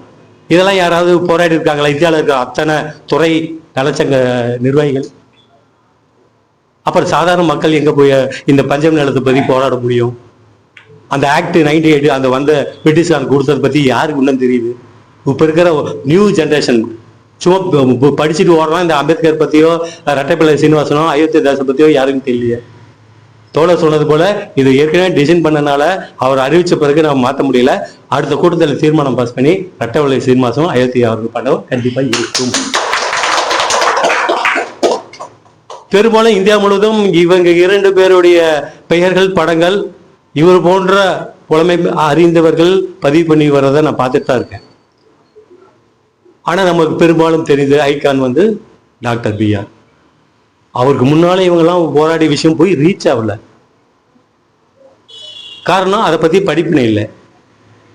இந்த மாதிரி தோழர்கள் எல்லாம் அந்த மாவட்டத்தில் பங்கெடுத்து அங்க இருக்கின்ற அனைத்து துறை ஊழியர்கள் சங்கம், தொழிற்சங்கம்லாம் இழுத்து உட்கார வச்சு, அமைப்புகள் நடத்துகிற எல்லாத்தையும் உட்கார வச்சு நாம் மீண்டும் ஒரு கட்டமைப்பை உருவாக்க வேண்டிய சூழ்நிலையில் தள்ளப்பட்டிருக்கோம். அதை முயல்வோம், முயற்சிப்போம், தொடர்ந்து பயணிப்போம் என்று கூறி இந்த நிகழ்வில் பங்கெடுத்து இவ்வளவு தூரம் நிகழ்வை நடத்துவதற்கு, இந்த அலுவலகம் திறந்து வைப்பதற்கு, இந்த அகாடமி வளர்வதற்கு, மீண்டும் பஞ்சமுலை முழுசும் மீட்டெடுப்பதற்கு, 44 MLA கண்டிப்பதற்கு, இனி 26 எலெக்ஷன் வருது, 44 தொகுதியும் ரிசர்வ் தொகுதியில் எவனுக்கும் ஓட்டு போட வேண்டான்னு ஒரு அறிக்கை இந்த கூட்டமைப்பு நம்ம சேர்ந்து அறிவிச்சாவே ஓரளவுனாச்சும் திரும்பி பார்ப்பான். என்னடா புதுசா ஒருத்தர் 44 தொகுதியிலே ரிசர்வ் தொகுதி, இந்த கூட்டமைப்பு தோழரோட ஒத்துழைப்போத நாள்லயே நம்ம எல்லாம் சேர்ந்து 44 ரிசர்வ் தொகுதியிலையும் இந்த ஜாயிண்ட் ஆக்ஷன் கமிட்டி கூட்டு நடவடிக்கை எத்தனை பேர் இருக்கோ எல்லாம் போட்டு தனிச்சு வேட்பாளர்களை அறிவிப்போம். இந்த 44 தோழர்களுக்கு ஓட்டு போட்டா உங்க 44 தொகுதி சட்டமன்ற தொகுதிக்கு உட்பட்ட மக்களுடைய அத்தனை மத்திய மாநில அரசு நிதிகள், பல லட்சம் கோடிகள் திட்டங்கள் அனைத்தையும் அங்கேயே உட்காந்து நாங்க கலை பண்ணி ஆற்றுவோம், சொல்லுவோம். இதெல்லாம் மீடியால வெளியே கொண்டு வர அளவுக்கு திரண்டு செக்ரட்டரியேட்டை முற்றுகையிடும் போராட்டமாக அறிவிப்போம். 44 சட்டமன்ற தொகுதியையும் இனிமேல் நாங்கள் யாருக்கு ஓட்டு சொல்லுகிறோமோ அவர்கள் ஓடு போடுங்கள், உங்கள் உரிமையில் பாதுகாக்கப்படும் என்ற அறிவிக்கையை நம்ம அறிவிப்பு செய்வோம் சென்னையில் பிரஸ் மீட்ல. இதெல்லாம் போய் சேரணும் பப்ளிக்ல. கண்டிப்பா நம்ம நினைக்கிறது கண்டிப்பா ஒரு நாள் இதாகும். ஏன் 2024 நம்ம கூட்டமைப்புக்கும் சீட்டு கொடுக்கறதுக்கு எத்தனையோ அமைப்புகள் தயாராக தான் இருக்கும். காரணம் என்னன்னா, இன்னைக்கு எவன் ஆட்சியில் அமைக்கிற அந்த சக்தி இல்லாத நிலையில டிஎம்கேவும் ஏடிஎம்கேவும் புதுசா வந்த விஜயம் தடுமாறிட்டு கிடக்குறாங்க. எந்த அளவுக்கு ஒருத்தர் மிரட்டி கூட்டணி அமைக்க வேணும்னு பிஜேபி பணத்தை கோடியா இறைக்கிறான், லட்சக்கணக்கா. கார்பரேட் கம்பெனி எல்லாம் அள்ளி கொடுக்கறதெல்லாம் இப்போ எல்லா மாநிலம் வட மாநிலம் காலி பண்ணிட்டான். இப்போ தமிழ்நாட்டில் தான் வர முடியல. எப்படியோ நுழைஞ்சி தமிழ்நாட்டில் கையில் கொண்டுகிட்ட டிஎம்கே ஒழிக்கணும், ஏடிஎம்கே அவன் ஒப்புக்கு தான் இருக்காப்புல. பிஜேபி ஒரு முறை வந்துட்டா 4 எலெக்ஷன்லாம் அவன் தான் வருவான். காரணம் என்ன? அள்ளி வீசுறான், அடிமையாக ஆகுறான். நம்மளுக்கு அந்த டைம்ல கிடைக்கிற 2000 5000 பெருசா போயிடுது. 12 லட்சம் ஏக்கரு நிலத்தை எவன் மீட்டு கொடுக்குறானோ அவனுக்கு தான் எங்க ஓட்டுன்னு நம்ம அறிக்கலாம். தமிழ்நாட்டில் இருக்கிற 35 டிபார்ட்மெண்ட்டுக்கு மேல இருக்கின்ற அனைத்திலையும் பேக்லாக் வேகன்சி 1 லட்சம் இருக்குது. அவன் எவன் போடுறானோ அவனுக்கு எங்க ஓட்டு அறிவிக்கலாம். ஒடுக்கப்பட்ட மக்கள் என்று சொல்லக்கூடிய முஸ்லீம், கிறிஸ்டியன் இவர்களெல்லாம் மறைமுகமாக சர்ச்சையை ஒடிக்கிறது, மசூதியை காலி பண்றது, தலித் மக்களுக்கு அவனை சும்மா ஒரு அமைப்புல வச்சுக்கிட்டு அவன் அன்டச்சபிள்ல வச்சுக்கிட்டு தீண்டாமை கொடுமை பண்ணிக்கின்ற அந்த கட்சிகளை எல்லாம் தூக்கி எறிஞ்சிட்டு நம்ம தமிழ்நாட்டில் ஒரு வலுவான சக்தியை உருவாக்கணும்னு நம்ம ஏன் முயற்சிக்க கூடாது? உத்தரப்பிரதேசத்திலையும் குஜராத்லயும் ஒரு சிங்கிள் போராளி தனிச்சே நின்று ஜெயிச்சு இந்தியா பூரா திரும்பி பார்க்க வச்சிருக்காங்களே, ஏன் தமிழ்நாட்டில் நம்ம எல்லாம் செய்ய முடியாது? பிரதர் ஏழுமலையோடைய அவரு, கைலாசம், மணி வந்திருக்க நீங்கள்லாம் பெரிய சக்தியாக மாற்றக்கூடிய வாய்ப்பை புரட்சியாளரும் அயோத்திதாசரும் ரெட்டமலையும் நம்மளுக்கு கொடுத்தது. நம்ம ஏன் இவ்வளவு வருஷம் வின் பண்ணிட்டோம்? அடுத்த ஜெனரேஷனும் இதே கதியில நம்ம விடணுமா? அடுத்த முறை வன்கொடுமை தடுப்பு சட்டம் எடுத்துட்டான், ரிமூவ் பண்றான், பிஜேபி முடிவு பண்ணிட்டான், விட்டுறலாமா? தூங்கிட்டு இருக்கலாமா? ரிசர்வ் தொகுதி எல்லா பேங்க் தனியார் மயம், பொதுத்துறையெல்லாம் தனியார் மயம். நீ பப்ளிக் செக்டரா இருக்கிற வரையும் தான் உனக்கு ரிசர்வேஷன் கொடுக்கணும். அதை எடுறான்னு சொல்லி ஒரு கமிட்டி போடுது. பப்ளிக் செக்டரா இருந்தா ரிசர்வேஷன் எஸ்சி எஸ்சி எம்பிசி முஸ்லீம்கான அதை கொடுக்கணும்ன்றான். அப்ப எடுக்கணும், என்ன செய்யலாம்? தனியார் மயம் ஆக்குறான். வங்கிகளை இணைக்கிறான், தனியார் மாக்குறான். வங்கி இன்சூரன்ஸை இணைக்கிறான், தனியார் மாக்குறான். ரயில்வே ஒழிக்கிறான், போர்டா மாத்துறான். இருக்கின்ற இந்தியாவில் இருக்கிற அத்தனை பொதுத்துறையும் பிரைவேட் கொண்டு போய் சேர்த்துட்டு இருக்கான். அம்பானிக்கும் அந்தானிக்கும் இவங்கெல்லாம் போய் சேர்த்தக்கூடிய அந்த மத்திய அரசை நம்ம ஏன் கண்டிச்சு இன்னும் போராடாத இருக்கோம்? இதுக்கு டெல்லியில ஒரு மிகப்பெரிய போராட்டத்தை வடிவமைக்கிற பொறுப்பும் கடமையும் ஏழுமலை தோழர், மணி தோழர், நம்மளுடைய சகோதரர் கைலாசம், பாபு, நம்ம தோழர் எல்லாரும் ஏன் நம்ம முயற்சிக்க கூடாது? இந்த முறை விட்டுட்டோமா அடுத்த ஜெனரேஷன் போராட்டத்துக்கு இதே மாதிரி தான் கத்திட்டு இருக்கோம். நம்ம சட்டம் போடுவான். பிஜேபி தமிழ்நாட்டை கையில எடுத்தானா ஒரு உறுப்பியாக தமிழ்நாடு மாறும். இதை மட்டும் சொல்லி ஓட்டு கேட்கிற டிஎம்கே நம்ம வன்மையாக கண்டிக்கிறோம். இதை மட்டும் சொன்னா பத்தாது. அடிப்படை உரிமையா இருக்க எங்க உரிமையெல்லாம் எங்க போச்சு? ஏன் கொடுக்க மாட்டற? 38 மாவட்டத்திலேயே தாட்கோன்னு ஒரு அலுவலகம் வச்சிருக்க. அந்த தாட்கோல கொடுக்கிற ரோல்ல எல்லாமே போகஸ். அறிஞர் நம்மளுடைய அம்பேத்கர், அண்ணல் அம்பேத்கர் பேர்ல ஒரு தொழில்முனைவோர் திட்டம் அறிவிச்சாங்க ஸ்டாலின். அது என்ன நிலைமை? என்ன அப்ளிகேஷன் போட்டோன்னா கொடுத்துட்றான்னா எத்தனை வேறுபாடு, எத்தனை விஷயங்கள். ஆனா வெளிப்படையா இது செய்த அதை செய்தன்னு சொல்லிட்டு போயிட்டு அடிப்படை உரிமையா இருக்கின்ற அரசியல்ல தனித்தன்மை, சமூகத்துல அந்தஸ்து, பொருளாதார மேம்பாடுக்கான இத்தனை வருஷத்துல இன்னும் நம்ம ஒரு மாவட்டத்துல ஒரு தொழிலதிபரே இல்லை. டெண்டர்ல விட்டாக்கா டெண்டர்ல நம்ம பங்குபடவே முடியறது இல்லை. Central government, state government, public செக்டர்ல உர டெண்டர்ல எங்க ரிசர்வ் கோட்டா முஸ்லீம்கோ, கிறிஸ்டின்கோ, தாழ்த்த மக்களோ எங்க கொடுக்குறான்? நம்மளுக்கும் அந்த விஷயம் அவனுக்கு தெரியலன்னு இல்லை, காம்படிஷன் பண்ண முடியல. அவன் எப்ப அறிவிக்கிறான்னு தெரிய மாட்டுது. அவனே தகவல் கொடுத்து அவனே வச்சு முடிச்சிடறான். சென்ட்ரல் கவர்மெண்ட் எஸ்ஆர்சியில் ஒரு கம்பெனி ஒருத்தனே 5 வருஷமா டெண்டர் எடுத்திருக்கான். செக்யூரிட்டி, கேன்டீனு, மைன்ஸ் எல்லாம். ஒரே ஒரு ஆர்டிஐல கேட்குறோம், எத்தனை டெண்டர் விட்ட, எத்தனை பேர் வந்தான், எவ்வளவு கோட்டேட் பண்ணா குடுறானாக்கா உனக்கு எவ்வளவு டொனேஷன் வேணும்னு கேட்குறான். ஆமா பிரதர், அந்த டெண்டர்லாம் நீங்களாம் எடுத்து செய்யணும், நீங்க உருவாக்கணும், நீங்க வளர்ந்து இந்த மக்கள் எல்லாம் சாதாரண மக்களை உருவாக்கி கொடுக்கணும். நாமளும் வளர்றதில்ல, மக்களுக்கும் போய் சேர்றது இல்லை, பார்க்கறது இல்லை. இன்னைக்கு ஏதோ கூட்டன்றதுக்காக அப்படியே நம்ம வந்து உட்கார்றது முக்கியமே கிடையாது. எனக்கு ஆசையும் இல்லை. ஆனாச்சும் ஒரு இந்த பல இடத்துல ஆஃபீஸ் போட்டிருக்கேன், 2 வருஷம் 3 வருஷம் போறேன், அங்க யாரும் வர்றதில்ல, தூரமா இருக்குது. அப்புறம் உன்னுடைய விஷயத்த போராடுற எங்களுக்குலாம் என்ன வேலை? கலெக்டர்ல ஒரு போராட்டம் அறிவிக்கிறோம், எத்தனை பேர் நிற்கிறான்? என் கூட அந்த ஒர்க் பண்ற இந்த தோழர் தான் 50 பேர் நிற்கிறான். சேலத்துல 25,000 அதிகாரிகள் இருக்கான், ஊழியர் இருக்கான். தகவல் கொடுக்குறோம், வெளியே வர மாட்டான். மக்கள் ஒரு பிரச்சனை, அந்த இடத்துல வந்து பெரிய மெடிக்கல் கம்பெனி நாட்டுல இருந்து வந்து கேஸ், அந்த கெமிக்கலை தண்ணி ஊர் உள்ள ஊடுறான். இந்த பாதுகாக்க வேண்டிய அந்த பஞ்சாயத்து நிர்வாகம், வீடியோ, அதை பற்றி அவனுக்கு பணம் லட்சக்கணக்காக வாங்கிட்டு கண்டுக்கல. காமராஜ் இந்த விஷயத்த சொல்றாரு. மீடியா இழுத்து போய் வச்சாக்கா வீடியோ வரான், நான் மூடுறேன் செய்யறேன்னு கஞ்சு காலத்துக்கு செய்வான், பட் செய்யறது இல்லை. அந்த மக்களை வாங்கின அந்த போராடுறேன்னு சொன்னா வரமாட்டான். ஆனா அதை பாதிக்குது மட்டும் சொல்றான். இப்படியெல்லாம் மக்களுடைய நிலை அதெல்லாம் மறந்துட்டு அந்த மக்களை திரட்டி நம்ம போராடக்கூடிய சூழ்நிலை வேண்டாம். நம்ம இருக்கின்ற போர் ஸ்டன் ஃப்ரம் நவரோனாக நம்ம செயல்படுவோம். இந்த ஸ்டன் ஃப்ரம் நவரோனே அம்பேத்கர், அயோத்திதாசர், ரெட்டமலையுடைய கொள்கையை வழிநடத்தி செய்வோம். அதை உணர்ந்து வர்றவங்க வரட்டும்.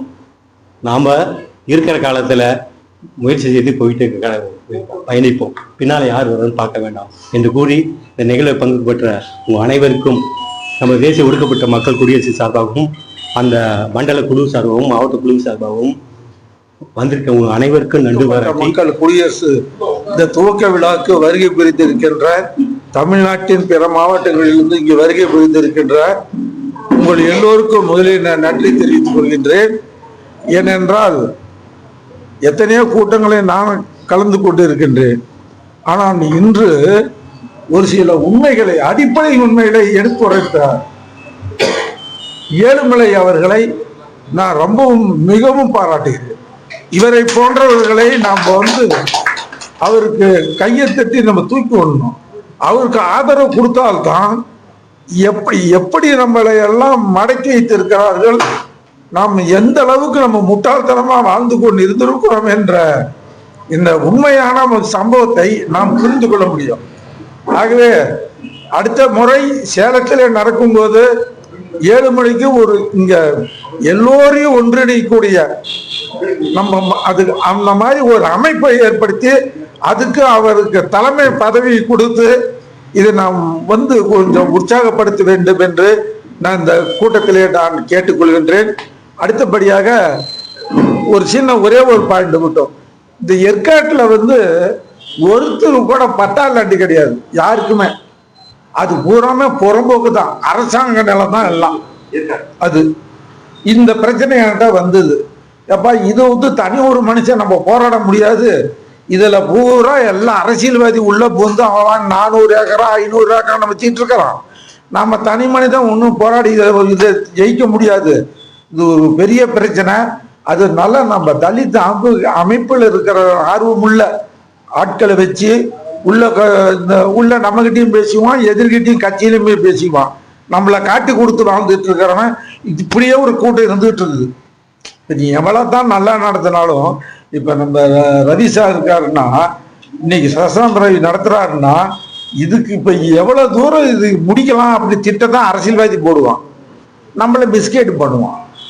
அதனால நான் என்ன சொன்னேன், நல்ல ஒரு இப்ப நம்ம ஏழுமலை அவர்கள் சொன்ன மாதிரி அவரை முக்கியம் கொடுத்து அப்படிப்பட்ட தலைவர்களை நாம தான் உருவாக்கி நாம அவர் சொல்றபடி நம்ம கேட்டு எதிரான தாழ்த்தப்பட்ட மக்களுக்கும் மற்றும் ஏழை எளிய மக்களுக்கும் என்னென்ன திட்டங்களை தீட்ட வேண்டும். அரசாங்கம் நமக்கு ஒதுக்குற பணத்தையும் ஏழை எளிய மக்களுக்கு ஒதுக்குற பணத்தை எல்லாம் டைவர்ட் பண்ணிடுது. அவங்களுக்கு அந்த கட்சி ஜாதி இந்துக்களுக்கு தேவையான அவங்களுக்கு மட்டும் டைவர்ட் பண்ணி அது அரசாங்கத்துக்கு நல்ல பேர் வர மாதிரி பண்ணி அதை நம்ம ஏழை எளிய மக்களுக்கு வந்து வேட்டு வச்சிடுறாங்க. ஆக இந்த மாதிரி நிறைய இருக்குது. சரி, இப்ப இது நல்ல பசி நேரம் வேற. சரி, இருந்தாலும் அடுத்த முறை நம்ம கவனிக்க வரும்போது நல்ல விளக்கமாக பேசுவோம். இது வரைக்கும் நீங்க அமைதியாக இருந்து இவ்வளவு தூரம் இருந்து இந்த கூட்டத்தை நீங்க அமைதியாக இருந்து நல்ல சிறப்பாக நடத்தியதுக்கு இந்த இயக்கத்தின் சார்பாக நான் நன்றி தெரிவித்துக் கொள்கின்றேன். நன்றி, வணக்கம்.